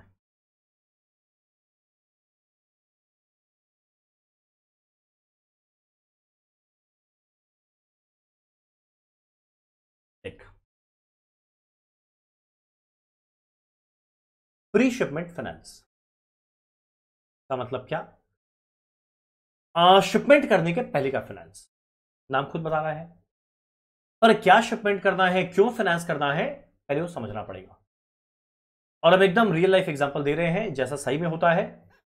जैसे कि हम भी आईटीसी के इंपोर्ट एक्सपोर्ट डिवीजन में थे, तो ये काम हम खुद करता था, इसलिए हम प्रैक्टिकल एंगल को जोड़ते हुए आप लोगों को समझा पा रहे हैं। इनफैक्ट ये चैप्टर में बहुत कुछ मेरा प्रैक्टिकली किया हुआ है, थैंक्स टू आईटीसी। देखो, मान लो एक जैसे हमारा कंपनी आईटीसी लिमिटेड कोलकाता, मान लो बाहर के कंपनी, लंदन के company MNO PLC ITC limited को एक परचेज ऑर्डर दिया। क्या ऑर्डर दिया कि आईटीसी आप जो गुड्स बनाते हैं, हम लोग वो गुड्स को परचेज करना चाहते हैं, उसके लिए परचेज ऑर्डर दिया। अब जब परचेज ऑर्डर दिया तो ऑब्वियस सा बात, आईटीसी बड़ा खुश हो गए, कस्टमर आया है, उसको गुड्स डिलीवर करेगा, उससे पैसा लेगा। पर देखो इस बीच में एक टेंशन है। तुम बोलेगा क्या, टेंशन ये है कि यार हम तो उसको गुड्स दे देगा, तो मान लो अगर वो मेरे को पैसा देने से बाद में इनकार कर दे, तो यार हम कहां जाएंगे। इंडिया में अगर कोई कस्टमर पैसा देने से इनकार करे, चलो हम पुलिस के पास जाएंगे, कोर्ट में चले जाएंगे। पर अगर लंदन का आदमी मेरे को पैसा नहीं दे रहा है, तो कौन सा कोर्ट जाएगा, ये कैलकाटा हाई कोर्ट जाएगा, उसके ज्यूरिसडिक्शन के बाहर का चीज है। क्या इंटरनेशनल कोर्ट जाएंगे, पगला जाएंगे। तब ऑब्वियस सा बात है, अपने आप को सेफगार्ड करने के लिए आईटीसी कुछ प्रिकॉशनरी मेजर्स जरूर लेना चाहेगा। क्या लेना चाहेगा, देखो आईटीसी मेरे को बोलेगा, भाई सुन, तेरा परचेज ऑर्डर आया, अच्छा लगा, गुड्स देंगे, पर देख यार डर लगता है, तुम पैसा नहीं दिया तो क्या। बोले अरे भाई मैं तेरा दूंगा। बोला भाई भाई हटा, क्या गारंटी है पैसा मुझे मिलेगा। बोला देखो गारंटी क्या चीज का होता है, कुछ चीज का नहीं होता। तो आईटीसी बोलेगा चलो ठीक है, आप एक काम करो, आप एमएनओ को बोल रहे हैं, आप मिस्टर एमएनओ पीएलसी, आपका जो लोकल बैंकर है ना, उससे एक लेटर ऑफ क्रेडिट दिलवाओ। अब मान लो एमएनओ पीएलसी लंदन का लोकल बैंकर कौन है, एचएसबीसी लंदन, इसका बैंक अकाउंट है एचएसबीसी लंदन। अभी जाएगा एचएसबीसी लंदन के पास और जाकर बोलेगा भाई सुन, आईटीसी से हम गुड्स खरीद रहे हैं, वो बोलता है लेटर ऑफ क्रेडिट भेजो। तब एचएसबीसी वाला क्या करेगा, आईटीसी का जो बैंकर है, आईटीसी का जो बैंकर है एचएसबीसी लंदन क्या करेगा, आईटीसी के बैंकर को इररिवोकेबल लेटर ऑफ क्रेडिट भेजेगा। इररिवोकेबल यानी एक बार इशू हो गया, it can not be revoked. अगर बाद में रिवोक हो गया तो भैया इसका वैल्यू क्या था। और आप लोग बोलेंगे एलसी क्या होता है, एलसी का फुल फॉर्म है लेटर ऑफ क्रेडिट।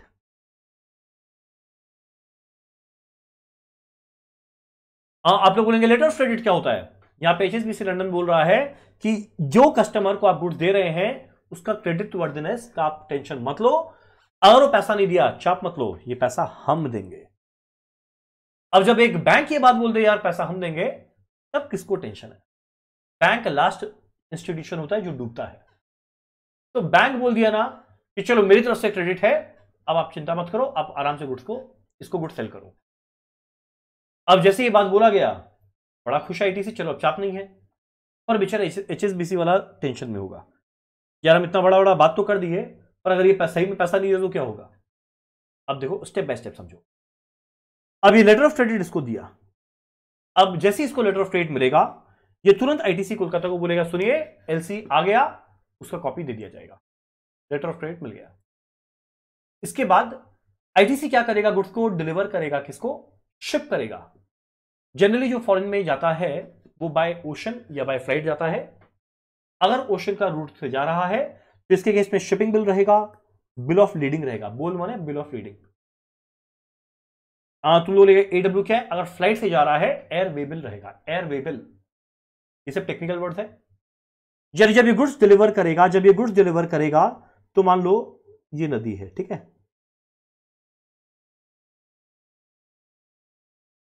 इसके अंदर में गुड्स डाला, तो जो शिप का कैप्टन है ना, ये देखो टोपी बनाए हैं शिप के कैप्टन को, क्या बना दिया बेचारे को, जो भी है। जो शिप का कैप्टन है ना, वो क्या करेगा? इसके अगेंस्ट में जब ये गुड्स दे रहा है, इसके अगेंस्ट में क्या देगा? शिपिंग बिल देगा, बिल ऑफ लीडिंग देगा। ये एक डॉक्यूमेंट्री एविडेंस है जो इस बात को प्रूफ करता है, यस मैंने गुड्स रिसीव किया है, और जिस आदमी के पास बिल ऑफ लीडिंग रहेगा उसको हम गुड्स दे देंगे, गुड्स दे देंगे। अब जैसे shipping bill, bill of leading या एयर वे बिल आया, तो देखो भैया ये जा रहा है नदियों से, और तुरंत आईटीसी वाला क्या करेगा? ये shipping bill, bill of leading को क्या करेगा? तुरंत भेजेगा, किसको? एचएसबीसी लंदन को। तो आप लोग देखो, इसको मिटाते हैं। तो आप लोग देखो shipping bill, bill of leading कहां जा रहा है? आईटीसी किसको भेज रहा है? HSBC London by flight. इसको मिल गया एचएसबीसी लंदन को ये डॉक्यूमेंट। अब ये डॉक्यूमेंट जरूरी होता है। अब ये देखो, जो तैरते तैरते तैरते तैरते कभी ना कभी तो यहां पहुंचेगा, और जैसे यहां पर पहुंचेगा, लंदन में पहुंचेगा, तुरंत अगर गुड्स को रिलीज करवाना है, उसको एग्जैक्ट ये डॉक्यूमेंट देना पड़ेगा जो एचएसबीसी लंदन के पास पड़ा हुआ है। अब एचएसबीसी के पास एमएनओ जाएगा, बोलेगा भैया अब वो दे दो ना shipping bill, bill of leading. बोलेगा क्यों? बोला गुड्स आ गया। बोला दे देंगे। बोले पहले तुम पैसा दे। अब यानी एचएसबीसी वाला क्या करेगा? सबसे पहले एमएनओ से पैसा रेमिट करवाएगा, ताकि एक बार पैसा वो दे दिया, उसके बाद अगर ये इसको शिपिंग बिल दे तो एटलीस्ट एचएसबीसी का रिस्क खत्म हो गया। एचएसबीसी का रिस्क कब रहता? अगर मान लो ये इसको शिपिंग बिल दे दिया और ये गुड्स निकलवा लिया, और गुड्स निकलवाने के बाद एमएनओ बोल दे जहां पैसा नहीं देंगे, तब तो भैया लेटर ऑफ क्रेडिट तो दिया हुआ है एचएसबीसी लंदन का, वो फंस जाएगा। तब इस सिचुएशन में एचएसबीसी लंदन अपने आप को सेफगार्ड करने के लिए क्या बोलेगा? आप पहले वहां पर पैसा रेमिट करो आईटीसी को आपके बैंक अकाउंट से, जैसे आप करोगे हम संग संग आपको आपका बिल ऑफ लीडिंग और शिपिंग बिल दे देंगे। तब देखो इस केस में एचएसबीसी लंदन भी बच गया। तो पेमेंट यहां पे आया, जैसे ही पेमेंट आया वो इसको डॉक्यूमेंट देगा, ये गुड्स को आराम से रिलीज करवा लेगा। तुम लोग इस बीच में एचएसबीसी लंदन क्या कमाया? जो जितना लेटर ऑफ क्रेडिट ये इशू करता है जिस वैल्यू का, उसका एक परसेंटेज वो चार्ज करता है, किससे? अपने क्लाइंट से, क्योंकि उसके बिहाफ में ये गारंटी दे रहा है। तो बैंक के लिए एक अच्छा इनकम है, और बैंक अपने आप को भी सेफगार्ड करके रखा है। किस वजह से? पहले पैसा निकलवाएगा, उसके बाद वो सब सारा इंस्ट्रूमेंट देगा, shipping bill, bill of leading, ये सब। तो ये था मैकेनिज्म, किस तरीका से इंपोर्ट एक्सपोर्ट के अंदर में पेमेंट वाला काम वर्क करता है। और इंडिया में तो एक नियम है कि जैसे ही एक्सपोर्ट ऑर्डर जैसे ही वो डिस्पैच करता है, 180 डेज के अंदर में पैसा आना जरूरी है, 180 दिन में लिक्विडेट हो जाना चाहिए। ठीक, तुम लोग चलिए ठीक है।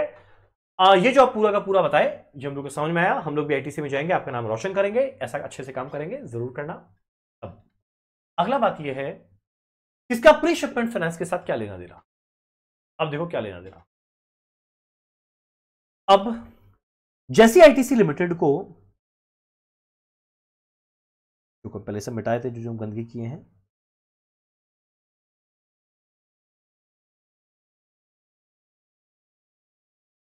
देखो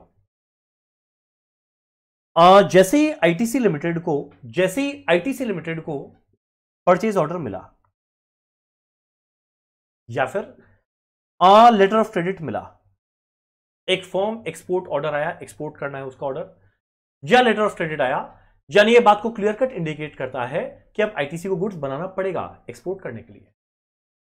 अब गुड्स बनाने के लिए भैया पैसा लगता है, और मान लो अगर इसके पास पैसा है तब तो बहुत अच्छा बात है, पर मान लो अगर इसके पास पैसा नहीं है तो ये एक बैंक के पास जाएगा लोन लेने के लिए। हम लोग का चैप्टर चल रहा है सोर्सेज ऑफ फाइनेंस, तो फाइनेंस करने के लिए शॉर्ट टर्म ये फाइनेंस करने के लिए ये बैंक के पास जाएगा और बैंक को बोलेगा बैंक भाई लोन दे। बोलेगा क्यों?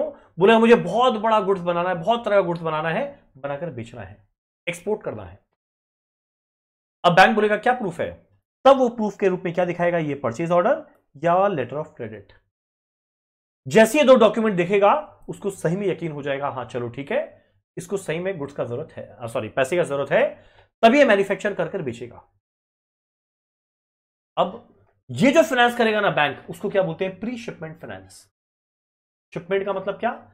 जब ये जो शिप में चढ़ा रहा था, जब ये शिप में चढ़ा रहा था उसके पहले इसको फाइनेंस का जरूरत पड़ गया गुड्स बनाने के लिए, इसीलिए इसका नाम है प्री शिपमेंट फाइनेंस या पैकिंग क्रेडिट। और इसका नाम है पैकिंग क्रेडिट। जो आप लोग आर्टिकल शिप में ऑडिट करने जाएंगे आप लोग ये वर्ड सुनेंगे, पैकिंग क्रेडिट लोन लिया हुआ है, तो ये मत बोला व्हाट इज पैकिंग क्रेडिट, भाई पढ़ा के भेज रहे हैं, पता होना चाहिए पैकिंग क्रेडिट क्या है। तो पैकिंग क्रेडिट लोन कब आता है? जब उसको एक एक्सपोर्ट ऑर्डर मिल रहा है या लेटर ऑफ क्रेडिट मिल रहा है, उसके अगेंस्ट पे उसको गुड्स बनाकर आगे डिलीवर करना है। तो गुड्स बनाने के लिए खर्चा लगेगा, ये जो खर्चा लगेगा उसका लोन किससे लेने जा रहा है? बैंक से। क्या नाम है? पैकिंग क्रेडिट या प्री शिपमेंट फाइनेंस। डन। अब ये होता है, इसमें कुछ कुछ बात है। पहला क्लीन पैकिंग क्रेडिट, जहां पे सीधा का सीधा लोन दिया जाएगा एक्सपोर्टर को। देखो आईटीसी एक्सपोर्ट कर रहा है ना, तो ये एक्सपोर्टर है। कब? अगर वो एक्सपोर्ट ऑर्डर दिखा दे, ये वाला डॉक्यूमेंट, या लेटर ऑफ क्रेडिट दिखा दे, ये वाला document, bye maintaining margin and ECGC cover. अब तुम लोग बोलेगा अगला ईसीजीसी कवर क्या होता है? Export credit guarantee. इसका मतलब जब आईटीसी वाला एक्सपोर्ट करता है तब चलो ठीक है, लेटर ऑफ क्रेडिट आया, सब कुछ आया, सब कुछ सही, पर इसके बावजूद आईटीसी वाला क्या करता है ना, ईसीजीसी के पास जाके प्रीमियम जमा करता है और एक इंश्योरेंस लेता है। ये इंश्योरेंस ऐसा है जिसके द्वारा वो प्रीमियम जमा करेगा, और वो इंश्योरेंस में क्या है कि अगर बाई चांस ये लोग पैसा ना दे पाए कोई कारणवश, तब उस केस में चाप का बात नहीं है, पैसा वो एक इंडिपेंडेंट अथॉरिटी देगा जिसके पास जाके वो ईसीजीसी करवा रहा है। तब बैंक अपना, ये वाला बैंक अपने सेफगार्ड को करने के लिए सोचो क्या क्या किया। बोले भाई हम तुमको लोन तो दे दिए, तुम गुड्स बना के बेचेगा, पर मान ली लोग पैसा नहीं दिया तो मेरा पैसा कहां से आएगा? तुम तो लोन रिपे नहीं कर पाएगा। तब इस केस में वो क्या बोलेगा? भाई एक काम कर, आप ईसीजीसी कवर लो, कि भले पैसा ना मिले बट स्टिल आपको अल्टीमेटली तो पैसा मिल जाएगा जिसे आप एटलीस्ट लोन रिपे कर पाए। तो बैंक भी अपना सेफगार्ड देखता है, क्लीन पैकिंग क्रेडिट। अगला बोलेगा packing credit against hypothecation of goods. Hypothecation का मतलब क्या? भले गुड्स आईटीसी के पास पड़ा रहेगा, पर उसमें राइट किसका रहेगा? एचडीएफसी कोलकाता का। तो जैसे नॉर्मली बिजनेस हो रहा है सब होता रहेगा, बस खाली वो भेजता रहेगा स्टॉक मूवमेंट, स्टॉक रजिस्टर, कि देखिए यार मेरे पास आज कितना स्टॉक पड़ा हुआ है, तो जितना देर से लोन लिया हुआ है उतना स्टॉक यहां है, हम नहीं दे पाए तो मेरा सारा स्टॉक बेच के तुम पैसा ले लेना। हाइपोथिकेशन। अगला है प्लेज ऑफ गुड्स। प्लेज का मतलब क्या? अपने पास लेके बैठ जाएगा गुड्स को। अगला ईसीजीसी गारंटी लेना ही पड़ेगा, जो फैक्ट है। नेक्स्ट क्या होता है? Forward exchange contract. Forward exchange contract मतलब क्या?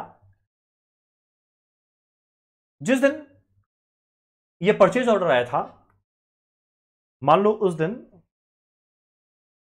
डॉलर का रेट था 75, ठीक, और बाहर वाले के साथ अग्रीमेंट हुआ है मान लो $10,000 का, यानी क्या मिलने वाला है? 10,000 × 75, 7.5 लाख। अब 7.5 लाख रुपया इसको मिलने वाला है एमएनओ पीएलसी से, तो ऑब्वियस सा बात है उसी के हिसाब से एचडीएफसी कोलकाता से जाके लोन ले लिया।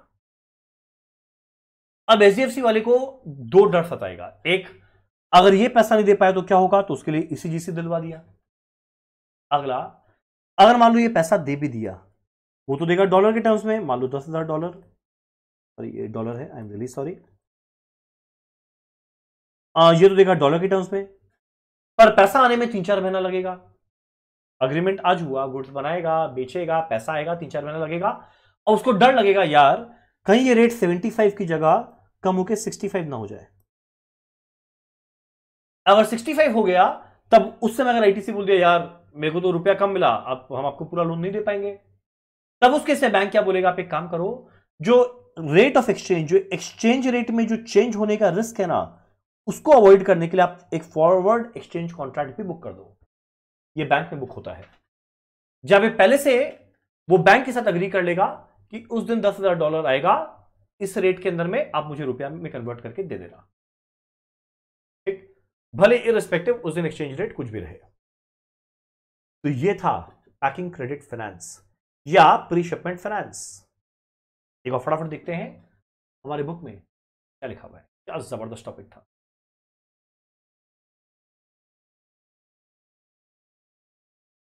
तो अब तुम लोग जब ये पढ़ेगा ना, तब रियलाइज करेगा जब इतना कुछ कहानी सुनाया वो नहीं सुना था, तो शायद ये समझ में नहीं आता। देखो क्या है पैकिंग क्रेडिट, क्या है, एक एडवांस जो कौन देगा, बाय बैंक, किसको देगा, आईटीसी जो एक्सपोर्टर है। अब ऐसे तो देगा नहीं, एक्सपोर्टर के हाथ में क्या होना चाहिए, एक एक्सपोर्ट ऑर्डर यानी परचेज ऑर्डर जो फॉरेन बायर से आया है, एमएनओपीएलसी से आया है, या फिर एक इररिवोकेबल लेटर ऑफ क्रेडिट, दो में से कोई एक चीज होना चाहिए, तभी वो बैंक के पास जा सकता है क्या लेने के लिए, पैकिंग क्रेडिट। अब जो एक्सपोर्टर को लोन मिलेगा, जो एक्सपोर्टर को लोन मिलेगा, आईटीसी को जो लोन मिलेगा, ये वापस इसको चुकाना पड़ेगा कितने दिनों में, 180 दिनों में। कारण क्या, इंडिया के अंदर में वैसे भी रूल है कि एक्सपोर्ट हो रहा है वो 180 डेज के अंदर में लिक्विडेट हो जाना चाहिए। तब देखो सिंस ये 180 डेज के अंदर का लोन है, इसी वजह से क्या है, शॉर्ट टर्म एडवांस। एकदम सिंपल बात है। अब तो बैंक हमेशा इंसिस्ट करेगा भाई तुम इररिवोकेबल लेटर ऑफ क्रेडिट खुलवा मेरे फेवर में, किसको बोल के, ओवरसीज बायर को बोल के।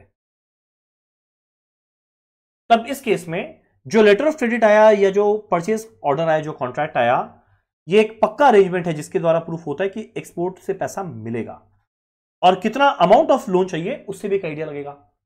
अगर 7.5 लाख रुपए का गुड्स बेच रहा है तो पक्का लोन उससे कम रहेगा, जब 7.5 लाख का बेच रहा है तो प्रॉफिट तो कमा रहा है, तो ऑब्वियसली खर्चा कम लग रहा है।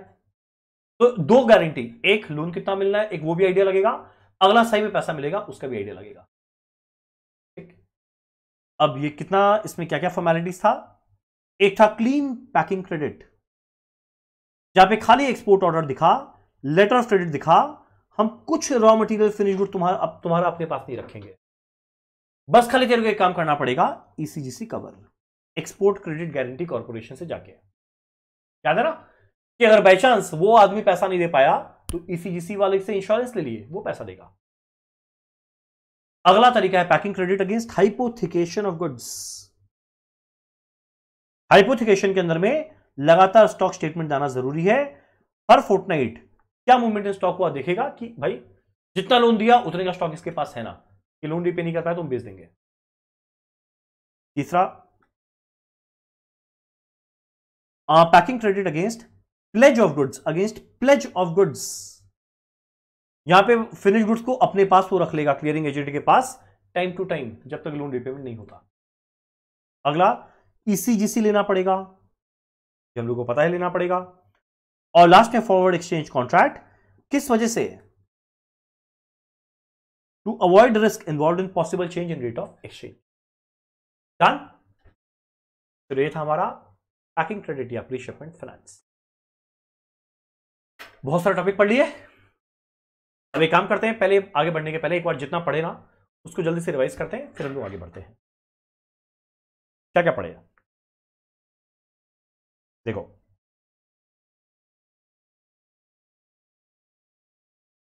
पहला वेंचर कैपिटल फाइनेंसिंग क्या था भाई, ये खाली कीवर्ड्स, ठीक है, high risky venture, qualified entrepreneur, पर एक्सपीरियंस नहीं है, फंड नहीं है, उसको चाहिए पैसा, तो ऐसा वेंचर कैपिटल अंडरटेकिंग एक कंपनी के पास जाएगा, वेंचर कैपिटलिस्ट, क्या लेने के लिए, पैसा, वो पैसा देगा। 4 तरीका से। पहला इक्विटी फाइनेंसिंग, लॉन्ग टर्म है, मैक्सिमम 49%। इक्विटी फाइनेंसिंग में कब जाएगा? जब शुरू में उतना रिटर्न नहीं आएगा तो लोन लेके फायदा नहीं, वो इंटरेस्ट दे नहीं पाएगा। अगला रहेगा कंडीशनल लोन, जहां पे इंटरेस्ट नहीं देते, रॉयल्टी देते हैं 2 से 15% ऑन सेल। अगला है पार्टिसिपेटिंग डिवेंचर, जहां पे स्टार्टिंग में कोई इंटरेस्ट नहीं, उसके बाद लो रेट, उसके बाद हाई रेट। अगला रहेगा इनकम नोट, जो combination of conventional and conditional loan रहेगा, जहां पे कुछ पोर्शन इंटरेस्ट कुछ रॉयल्टी, पर दोनों का रेट रहेगा कम। नेक्स्ट क्या था? जीडीआर। रिलायंस को चाहिए पैसा बाहर से, पहले वो अपने बैंक के पास जाएगा, लोकल बैंक के पास, लोकल कस्टोडियन इक्विटी शेयर उसको देगा, और ये मिलाएगा उसको अपने काउंटर पार्ट से, ओवरसीज डिपॉजिटरी बैंक, जिसको एज ए डिपॉजिटरी अपॉइंट करेगा। अब ये डिपॉजिटरी बैंक बाहर में डिपॉजिटरी रिसिप्ट दिया, बाहर के इन्वेस्टर से पैसा लिया फॉरेन करेंसी में, भेजा एचएसबीसी मुंबई में, जो रिलायंस के बैंक अकाउंट में जमा कर दिया। ऐसा डिपॉजिटरी रिसिप्ट ये बाहर में स्टॉक एक्सचेंज में लिस्ट करवाएगा। ये क्या है? जीडीआर। जीडीआर एडीआर सेम, तीन डिफरेंस। पहला वो यूएस में होगा, अगला वहां पे एक अथॉरिटी आएगा जो कौन है? SEC, securities and exchange commission. जैसे वो रिलायंस किया था, ये इंफोसिस टेक्नोलॉजीज किया था। एक और यहां पे फाइलिंग फीस, रजिस्ट्रेशन और जो फॉर्मेलिटीज है वो बहुत ज्यादा है। अगला है आईडीआर, इंडियन डिपॉजिटरी रिसिप्ट, जब बाहर की कंपनी को इंडिया से पैसा लेना है तो इंडिया का डिपॉजिटरी बैंक को बोलेगा आईडीआर इशू करो इंडियन इन्वेस्टर्स को, जो बीएससी एनएससी में ट्रेड होगा। नेक्स्ट हमारा ब्रिज फाइनेंस, पैसा चाहिए, पहले कैपिटल वेटिंग किए, सोर्सेज ऑफ फाइनेंस को आइडेंटिफाई किए, किसी एक को चुने, उसके बाद ऑफिशियली लोन एप्लीकेशन फॉर्म दिए। वो प्रोजेक्ट अप्रेजल करेगा, उसके बाद लेटर ऑफ इंटेंट या सैंक्शन लेटर देगा, पर असली में लोन आने में 3-4 महीना लग जाएगा, 2-3 महीना लगेगा। क्यों? लीगल फॉर्मेलिटीज है, creation of charge, type participation, ये सब। तो इस बीच में शॉर्ट टर्म लोन लेगा अगेंस्ट पर्सनल गारंटी। इस चीज को क्या बोलते हैं? Bridge finance. Obvious interest rate ज्यादा रहेगा, लेने का कारण क्या? जो फालतू में टाइम वेस्ट होता है उसको बचाना।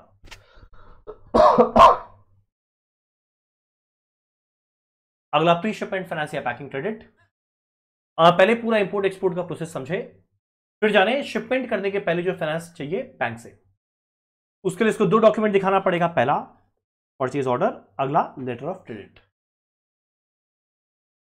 तो एक हुआ क्लीन पैकिंग क्रेडिट, यहां पे बस ईसीजीसी ले। अगला हुआ अगेंस्ट हाइपोथिकेशन, अगला हुआ अगेंस्ट प्लेज, नेक्स्ट ईसीजीसी, और लास्ट में क्या था? फॉरवर्ड एक्सचेंज कॉन्ट्रैक्ट, जो एक्सचेंज रेट का चेंज होने का रिस्क है उसको मिटिगेट करने के लिए। डन? तो यहां तक हम लोग पढ़े। नेक्स्ट हम लोग चलते हैं अपने नेक्स्ट टॉपिक में, वो क्या है? सीड कैपिटल फाइनेंसिंग या सीड कैपिटल असिस्टेंस। खाली जान के रखना है। सीड कैपिटल असिस्टेंस एक स्पेशल प्रोग्राम है जो किसके द्वारा डिजाइन किया गया है? आईडीबीआई के द्वारा। किसके लिए? जो काफी प्रोफेशनली और टेक्निकली क्वालिफाइड एंटरप्रेन्योर है, इनके पास एक्सपीरियंस भी है, अच्छा एंटरप्रेन्योर वाला गुण भी है, वैसे को अगर बिजनेस करना है और पैसा चाहिए, तब सीड कैपिटल बोलते हैं ना, सीड लगाओ पेड़ अपने आप उग जाएगा, तो ये सीड कैपिटल दे देगा, असिस्ट कर देगा, आगे पेड़ उगा भाई। और इस केस में जो प्रोजेक्ट का कॉस्ट है that should not exceed ₹2 crore. 2 crore के ऊपर वो नहीं देगा, मतलब 2 करोड़ का मैक्सिमम प्रोजेक्ट होना चाहिए। और ये मैक्सिमम असिस्टेंस खुद कितना करेगा?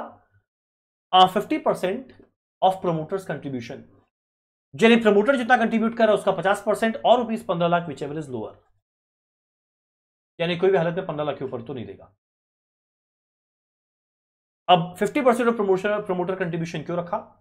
और पूरा आईडीबीआई खुद दे देगा ना, तो भैया प्रमोटर को चापी नहीं है, खुद का रुपया नहीं लगा हुआ, तो एक और किसी और का पैसा है, डूबे डूबे क्या फर्क पड़ता है? तब बोला भाई तुम जितना कंट्रीब्यूट करेगा हम उसका आधा ही देगा, और अगर वो खुद कंट्रीब्यूट किया है तो भैया उसको बिजनेस ढंग से मैनेज करना पड़ेगा। इस वजह से ऐसा टर्म्स एंड कंडीशन रखा गया है। इसमें इंटरेस्ट नहीं लगता, एक सर्विस चार्ज लगता है 1% पर एनम, पहला 5 साल के लिए, उसके बाद इसको रेट बढ़ाया जाता है। रेट कितना बढ़ाना है कितना नहीं बढ़ाना है वो डिपेंड करता है आईडीबीआई के ऑप्शन पे। एक सिंपल सा बात था, थ्योरी था, तो एक बार वापस से देख लेते हैं इस थ्योरी को। वेंचर कैपिटल पढ़ लिए थे। सीड कैपिटल फाइनेंसिंग क्या था? कौन डिजाइन किए? IDBI, professionally technically qualified entrepreneur जिसके पास एक्सपीरियंस है, स्किल्स है। अब project cost should not exceed 2 crore, और मैक्सिमम ये कितना हेल्प करेगा, 50% ऑफ प्रोमोटर कंट्रीब्यूशन और rupees 15 lakh which ever is lower. यहां पे इंटरेस्ट नहीं लगता पर सर्विस चार्ज लगता है 1% पहले 5 साल तक, और उसके बाद रेट बढ़ते रहता है। अब कितना रेट चार्ज करना है, कितना रेट चार्ज नहीं करना, वो डिपेंड करता है उसके फाइनेंशियल पोजीशन और प्रॉफिटेबिलिटी। Very easy. नेक्स्ट हमारा एक दो थ्योरी ऐसे ही है। वेल अब ये ऐसे ही है। डेफर्ड पेमेंट गारंटी, देखो नाम है डेफर, डेफर कर दे, डिले कर दे, क्या चीज को, पेमेंट को। क्या चीज के लिए? आज की कंपनी का ना जो बड़ा खर्चा लगता है वो किस में लगता है, मशीन और परचेज करने में। जो plant and machinery huge machine लेते हैं उसमें बड़ा खर्चा लगता है। तब काफी और क्या होता है ना, ये जो मशीन को परचेज करता है उसको वो डेफर्ड क्रेडिट फैसिलिटी में अवेल कर लेता है। इसका मतलब क्या, ये जाएगा एक इंस्टीट्यूशन के पास और वो क्या बोलेगा, भाई इंस्टीट्यूशन जो मशीन का कॉस्ट है ना, आप एक काम करो, आप फाइनेंस कर दो, आप फाइनेंस कर दो। यानी कंपनी इनिशियली कुछ नहीं देगा, किसी इंस्टीट्यूशन से फाइनेंस करवा लिया। अब जनरली उस केस में क्या होता है, वो बैंक गारंटी मांगता है। जनरली सप्लायर क्या करता है, बैंक गारंटी इंसिस्ट करता है, और इसके अंदर में कोई मॉरिटोरियम पीरियड नहीं होता फॉर रीपेमेंट। मॉरिटोरियम पीरियड मतलब क्या, मान लो आज के दिन अवेल किया तो 5 साल बाद से आपको चुकाना है, तो ऐसा पीरियड, ऐसा ऑप्शन नहीं मिलता, आपको तुरंत चुकाना है, इसी साल से चुकाना है। यानी इसी वजह से एडवाइसेबल है लॉस मेकिंग कंपनी के लिए लेना नहीं, किसके लिए, प्रॉफिट मेकिंग कंपनी के लिए। यानी जो एग्जिस्टिंग प्रॉफिट मेकिंग कंपनी है वो चाहे तो इस ऑप्शन को जरूर ऑप्ट कर सकते। ठीक, अगला हमारा कैपिटल इंसेंटिव। वेल पता है, मान लो कि बैकवर्ड एरिया है या कोई नया इंडस्ट्रियल यूनिट सेटअप करना है, कोई एक पर्टिकुलर एरिया, बैकवर्ड एरिया को डेवलप करने के लिए, तो काफी बार इंसेंटिव दिया जाता है। क्या बोलते हैं, भाई तेरे को सेल्स टैक्स नहीं देना पड़ेगा, तेरे को ऑक्ट्रॉय नहीं देना पड़ेगा। ये सारा का सारा वहां का लोकल अथॉरिटी या स्टेट गवर्नमेंट या सेंट्रल गवर्नमेंट करता है, और एक पॉइंट ऑफ टाइम तक आपको कुछ टैक्स वैक्स नहीं देना। उसके बाद आपका प्रोजेक्ट को अप्रेज करते हुए, कैश फ्लो प्रॉफिट को देखते हुए आपसे बाद में लेंगे। ठीक है, नॉर्मल ज्ञान था, ज्यादा कुछ काम का नहीं था, पर शुरू का जो टॉपिक था वो सब जबरदस्त था। ठीक, चलो डन। तो देखो हम लोग क्या पढ़े, 1 2 3 4 5 पेज पढ़ लिए। अब एक काम करते हैं, एक दो छोटा टॉपिक कर लेते हैं और फिर आज का क्लास खत्म करते हैं। आते हैं एक बार, देखो कैपिटल असिस्टेंस हो गया। हाँ, अब एक ऐसे ही मिसलेनियस टॉपिक, खाली नाम मतलब बिल्कुल मत पढ़ना, चल हमारे सिलेबस से मेरे को बोलना पड़ रहा है। अब देखो जैसा फाइनेंस होता है 3 तरीका का, short term, medium term, long term. Short term finance में क्या रहता है, 4-5 जगह कहां से शॉर्ट टर्म के लिए पैसा ले सकते हैं। पहला क्या है, ट्रेड क्रेडिट, यानी क्रेडिटर, क्रेडिटर से गुड्स अभी तुरंत लेंगे पर उसको लेंगे 15 से 90 दिन के बाद में, इधर बिल्स पेबल दे देंगे। तो ये पहला आदमी है जो शॉर्ट टर्म फाइनेंस कर रहा है। शॉर्ट टर्म फाइनेंस में ऑब्वियस बात है, वही सारा एग्जांपल आएगा जो करंट लायबिलिटी में होता है। देखो जिससे फाइनेंस ले रहे हो मेरे लिए लायबिलिटी है, और अगर शॉर्ट टर्म लायबिलिटी का बात कर रहे हैं मतलब वो करंट लायबिलिटी है, तो करंट लायबिलिटी का एग्जांपल लिख देना, ट्रेड क्रेडिट। अगला क्या है, अक्रूड एक्सपेंसेस। अक्रूड एक्सपेंस का एग्जांपल क्या हुआ, मान लो आदमी लोग से काम करा लिए पर सैलरी दे रहे हैं 1 महीना बाद, आउटस्टैंडिंग एक्सपेंस। पावर यूज कर लिए पर पैसा देंगे 1 महीना बाद, आउटस्टैंडिंग एक्सपेंसेस। तो ये सारा का सारा आउटस्टैंडिंग एक्सपेंस, यानी 1 महीना तक आप आराम से यूज करो, आपको पैसा नहीं देना, यानी एक तरह का मेरा बिजनेस को फाइनेंस कर रहा हूं 1 महीना के लिए, शॉर्ट टर्म। अगला जो आपको याद रखना है वो क्या है, कमर्शियल पेपर। कमर्शियल पेपर क्या है, ये एक unsecured short term money market instrument है। आरबीआई इसको इंट्रोड्यूस किया था 1989 में, जहां पे हाई रेटेड कॉर्पोरेट बोरोवर्स जो कंपनी है और जिन्हें पैसे का जरूरत है शॉर्ट टर्म के लिए, वो लोग कमर्शियल पेपर को इशू करके इन्वेस्टर से, पब्लिक से पैसा ले सकता है। अब जैसे ही पता चलेगा, मान लो Reliance Industries Limited commercial paper issue करके पब्लिक से पैसा ले रहा है, तो मान लो कोई एक जन बैठा है, वो बोले हम भी पैसा देंगे, कितना, उससे मुझे कितना देंगे, 5,000 रुपया देंगे, बोले रिलायंस को चाहिए, वो भीग नहीं ले रहा है। यानी अगर बाई चांस किसी को कमर्शियल पेपर में सब्सक्राइब करना है, उसको 5 लाख रुपया या उसका मल्टीपल्स देना पड़ेगा, यानी इधर 5 लाख या 10 लाख या 15 लाख या 20 लाख, इस तरीका से। इंटरेस्ट रेट क्या रहेगा वो डिपेंड करेगा, जो गवर्नमेंट बॉन्ड है ना, गवर्नमेंट बॉन्ड, उस पर इंटरेस्ट रेट क्या उसके साथ लिंक किया हुआ रहेगा। तुम बोलेगा क्या हर कोई जाके पब्लिक से ऐसे पैसा ले सकता है? नहीं। क्यों? देखो यहां पे एक वर्ड था, ये अनसिक्योर्ड है, यानी पब्लिक से पैसा ले लिया और अगर बाई चांस ये रिपेमेंट नहीं कर पाया तो अनफॉर्चुनेटली पब्लिक के पास ऑप्शन भी नहीं है। इसी वजह से देखो एक और वर्ड यूज किया हुआ था कि ये कौन ले सकता है, हाईली रेटेड कॉर्पोरेट बोरोवर, यानी जिनका अच्छा रेटिंग है। और ये रेटिंग कौन देने वाला है? क्रेडिट रेटिंग एजेंसी देने वाला है। तो एग्जाम में शॉर्ट क्वेश्चन आ सकता है, 2-3 मार्क का कमर्शियल पेपर। ये अनसिक्योर्ड मनी मार्केट है इंस्ट्रूमेंट, आरबीआई इशू किया था, जो हाई रेटेड कॉर्पोरेट बोरोवर ले सकता है शॉर्ट टर्म बोरोइंग्स के लिए। डिनोमिनेशन 5 लाख या उसका मल्टीपल्स रहेगा, इंटरेस्ट रेट लिंक रहेगा 1 ईयर गवर्नमेंट बॉन्ड के साथ, क्रेडिट रेटिंग करवाना मैंडेटरी है। इसके द्वारा फेमस क्राइसिल, इकरा केयर, ये सब के द्वारा। नेक्स्ट, शॉर्ट टर्म लोन किससे ले सकता है? गवर्नमेंट ऑफ इंडिया, जो 14 से 364 डेज के बीच में है। अगला सर्टिफिकेट ऑफ डिपॉजिट, जो 15 से 1 साल के बीच में है। बस खाली नाम सुन के पढ़ के छोड़ देना। एग्जाम में कभी कभी पूछता है शॉर्ट टर्म फाइनेंसिंग कहां से होता है, ये 4-5 नाम लिख के आना है। आप लोग बोलेंगे कि हमारे बुक में लिखा हुआ है, एग्जाम लिखा हुआ है, कहां लिखा हुआ है भाई? ये रहा।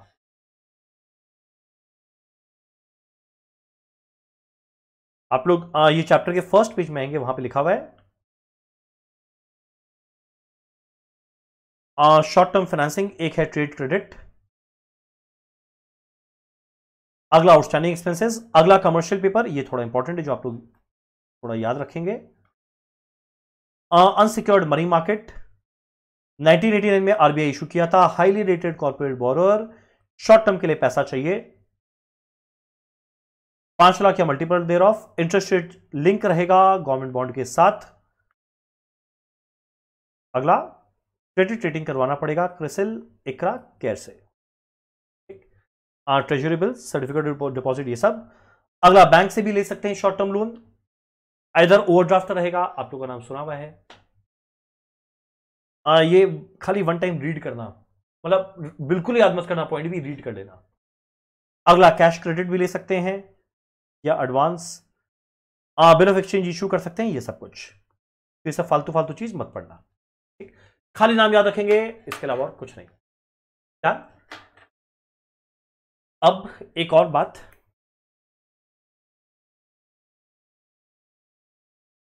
कहां गया?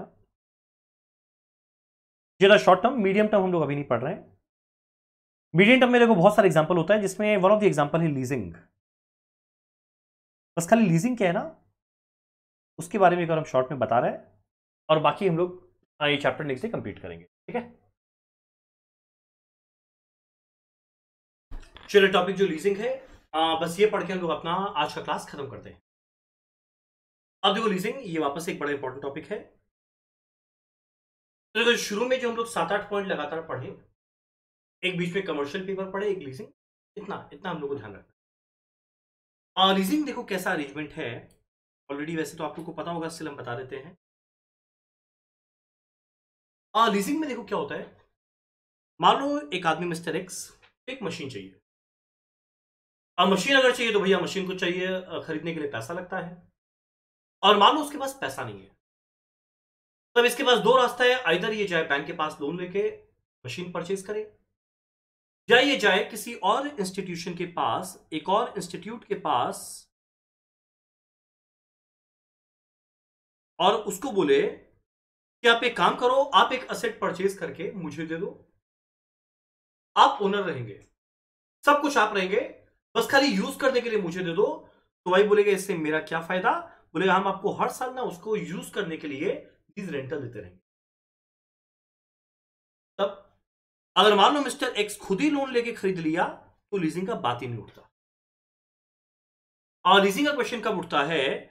जब मिस्टर एक्स को सही में मशीन चाहिए, और भैया खुद के पास रुपया नहीं है, तो ये मिस्टर वाई को बोलेगा, मिस्टर वाई आप प्लीज मशीन को परचेज करके मुझे राइट टू यूज दो ना,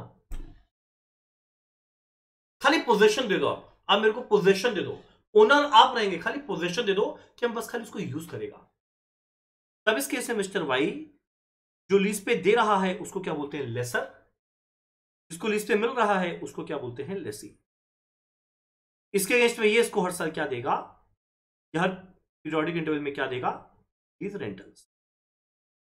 तो लीज रेंटल का टाइम पीरियड क्या हो सकता है, कुछ डेज से 100 ऑफ ईयर्स भी हो सकता है, 999 ईयर्स का भी लीज हुआ हुआ है। लीज रेंटल ये लोग आपस में मिलकर डिसाइड करते हैं।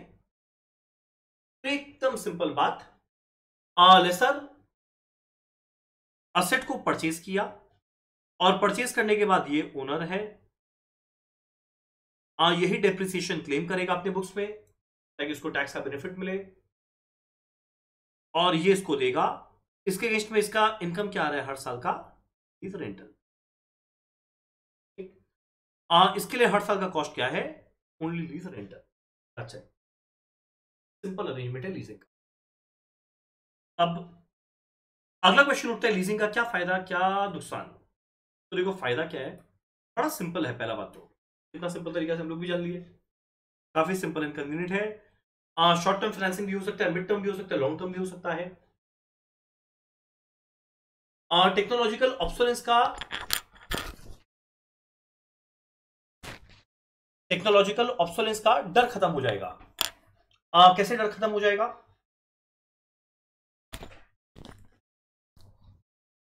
बिना माइक के लास्ट 3-4 मिनट बोल दिया, चलो एनीवेज।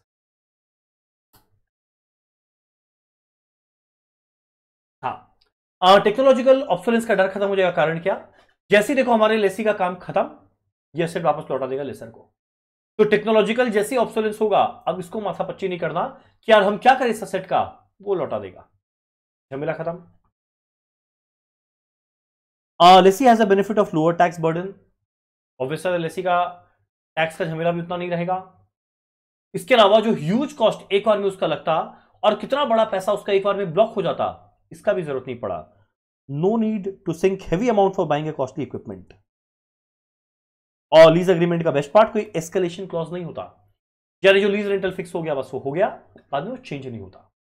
ये इसका मेरिट है। डीमेरिट क्या है, अगर ये नॉर्मली परचेज कर लेता, चलो मान लो एक बार में खर्चा लगता चल जाएगा, पर जो हर साल का जो लीज रेंटल देना पड़ता है ना, अगर लास्ट में जाके इसको क्यूमुलेट करके देखे तो काफी बार ये और ज्यादा एक्सपेंसिव हो जाता है।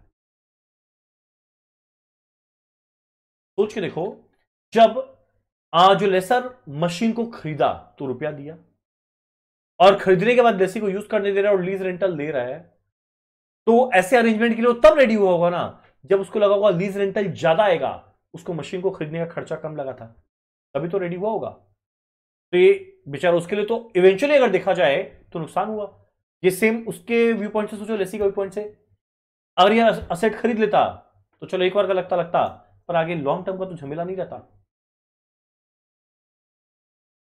जो हमारा लेसी है, अगर वो खुद खरीदता ना तो उसको टैक्स का बेनिफिट मिल जाता, डेप्रिसिएशन का बेनिफिट मिलता, जो अनफॉर्चुनेटली अब उसको कुछ नहीं मिलेगा। ये सारा बेनिफिट कौन क्लेम कर जाएगा, लेसर। इसके अलावा सिंस यहां पे लीज रेंटल का हर साल फिक्स किया हुआ है कि इतना इतना आपको देना ही पड़ेगा, और जैसे कोई फिक्स कॉस्ट होता है ना, ये हमेशा एक रिजिडिटी यानी एक लेवरेज लेके आता है, रिस्क लेके आता है। तो एक रिजिडिटी है कि यार अगले साल तेरा धंधा चले ना चले, तेरे को लीज रेंटल जरूर देना पड़ेगा। तो एक चाप वाला बात है, ठीक। तो पहला हम लोग जाने लीजिंग क्या है, अगला जाने इसका फायदा, मेरिट डिमेरिट। अब दो और बात है छोटा छोटा सा। दो टर्म होता है, एक होता है ऑपरेटिंग लीज, एक होता है फाइनेंसिंग लीज। दोनों के बीच में डिफरेंस क्या है एक बार जरा वो भी पढ़ लेते हैं। देखो, फाइनेंस लीज ऑपरेटिंग लीज के बीच में डिफरेंस क्या है।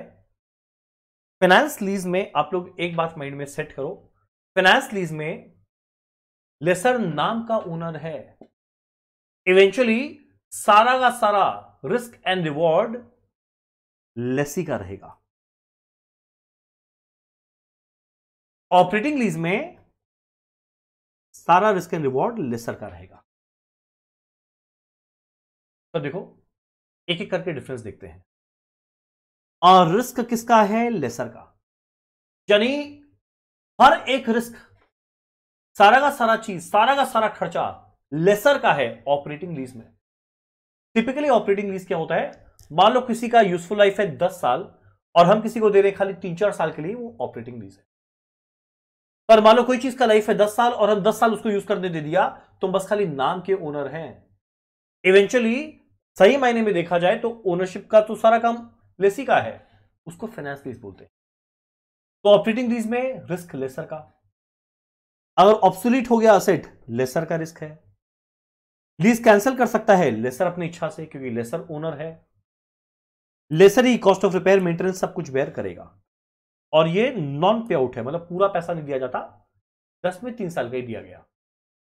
फाइनेंस लीज में क्या होगा? लेसर लीगल ओनर है, पर रिस्क इसका है लेसी का। लीज इज नॉन कैंसिलेबल, क्योंकि इसको 10 का 10 साल के लिए दे दिया गया है। The lessor does not bear the cost of repair, कौन बेयर करेगा? ये लेसी बेयर करेगा।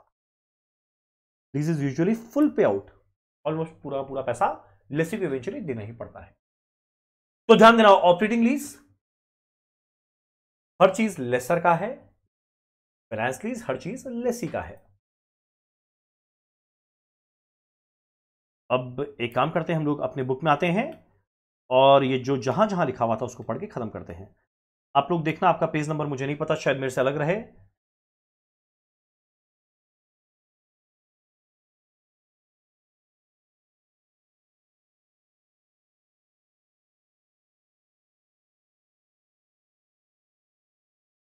एक और आप लोग पेज नंबर अपना मैच करना। I think medium term financing के अंदर में आएगा ये। पेज पता नहीं कौन सा है।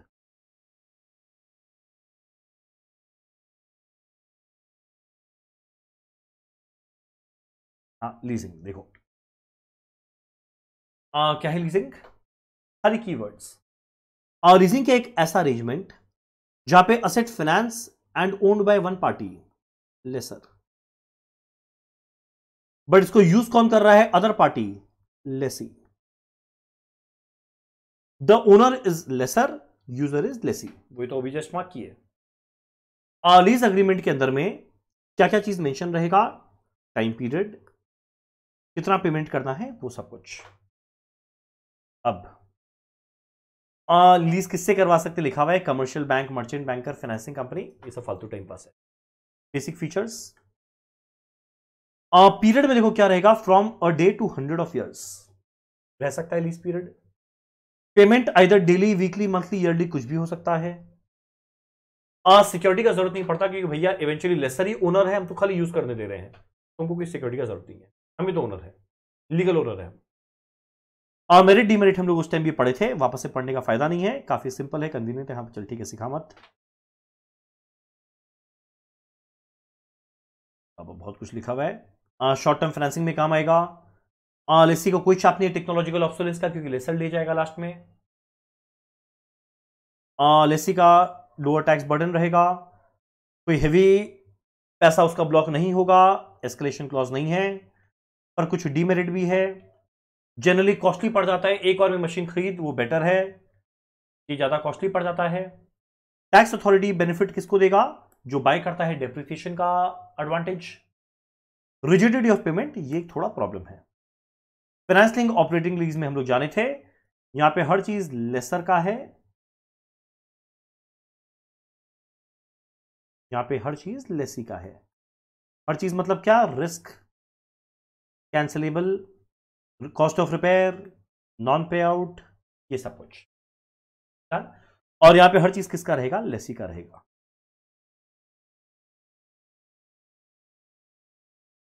लास्ट बात, लीज देखो 3-4 तरीका का होता है। पहला का नाम है सेल्स एंड लीज बैक। इसका मतलब मिस्टर एक्स जो लेसर था, सॉरी लेसी था, वाई लेसर बना था,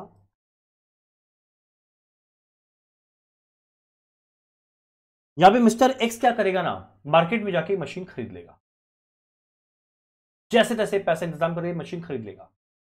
खरीदने के बाद वाई को बेच देगा।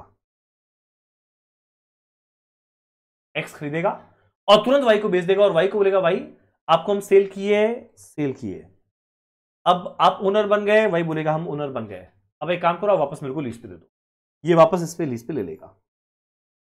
यानी यहां पे फिजिकली वो मशीन ट्रांसफर नहीं करेगा, ये खाली बुक में एंट्री होगा, बुक में दिखाएगा हम बेचे, रुपया मिला, और वाई से रुपया ले भी लेगा, बैंक में ट्रांसफर करवा लेगा अकाउंट में, और उसके बाद वो वापस से दिखाएगा भाई अब उसको वापस लीज पे दे दिया। इसका फायदा क्या है, मिस्टर एक्स वैसे मशीन को यूज कर रहा है जो खुद वो लेकर आया, यानी क्वालिटी के मामले में उसको कोई चाप नहीं है, पूरा सेटिस्फाई किया क्वालिटी के मामले में। अगला सेल को बाद में लीज एग्रीमेंट में ट्रांसफर कर लिया, तो इवेंचुअली यहां पे दोनों के लिए फायदा हो गया। अगला है लेवरेज्ड लीज। लेवरेज्ड लीज का मतलब क्या, जब लेसर मशीन को खरीद के मिस्टर एक्स को दे रहा है, तो ये तो तब दे रहा है ना जब इसके पास रुपया है, पर काफी बार ऐसा होता है कि मिस्टर वाई के पास रुपया ही नहीं है। मिस्टर वाई क्या करता है, खुद कहीं से लोन लेता है और लोन लेके मशीन खरीदा, खरीदने के बाद एक्स को लीज पे दिया। तो ऐसा जो अरेंजमेंट है उसको बोलते हैं लेवरेज्ड लीज। ये लीज में लेवरेज आ गया, रिस्क आ गया, लोन आ गया, इंटरेस्ट आ गया। अब इस केस में क्वेश्चन उठता है, मिस्टर वाई जेड को लोन रीपेमेंट और इंटरेस्ट का रीपेमेंट कैसे करेगा।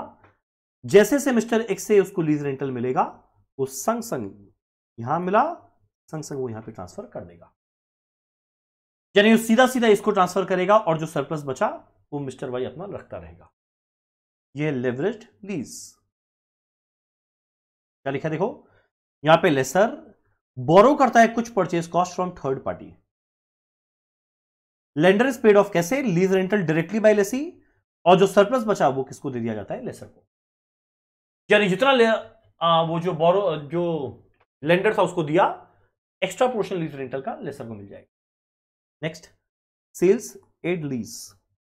इसका मतलब यहां पे लेसर टाई अप करता है मैन्युफैक्चरर के साथ कि भाई हम तेरा ना मार्केटिंग भी करेंगे, तेरा ना मैन्युफैक्चरर के साथ मार्केटिंग टाइप भी करेंगे, सेल्स में हेल्प भी करेंगे। बकवास से सब होता नहीं है। नेक्स्ट हमारा है क्लोज एंडेड और ओपन एंडेड। नाम खुद बता रहा है क्लोज एंडेड, कोई लूज एंड नहीं बचा, यानी जैसे ही पीरियड ऑफ लीज खत्म होगा असेट ट्रांसफर हो जाएगा लेसर को, कोई ऑप्शन नहीं है। यानी एक तरह का बात करें तो ऑपरेटिंग लीज है ये।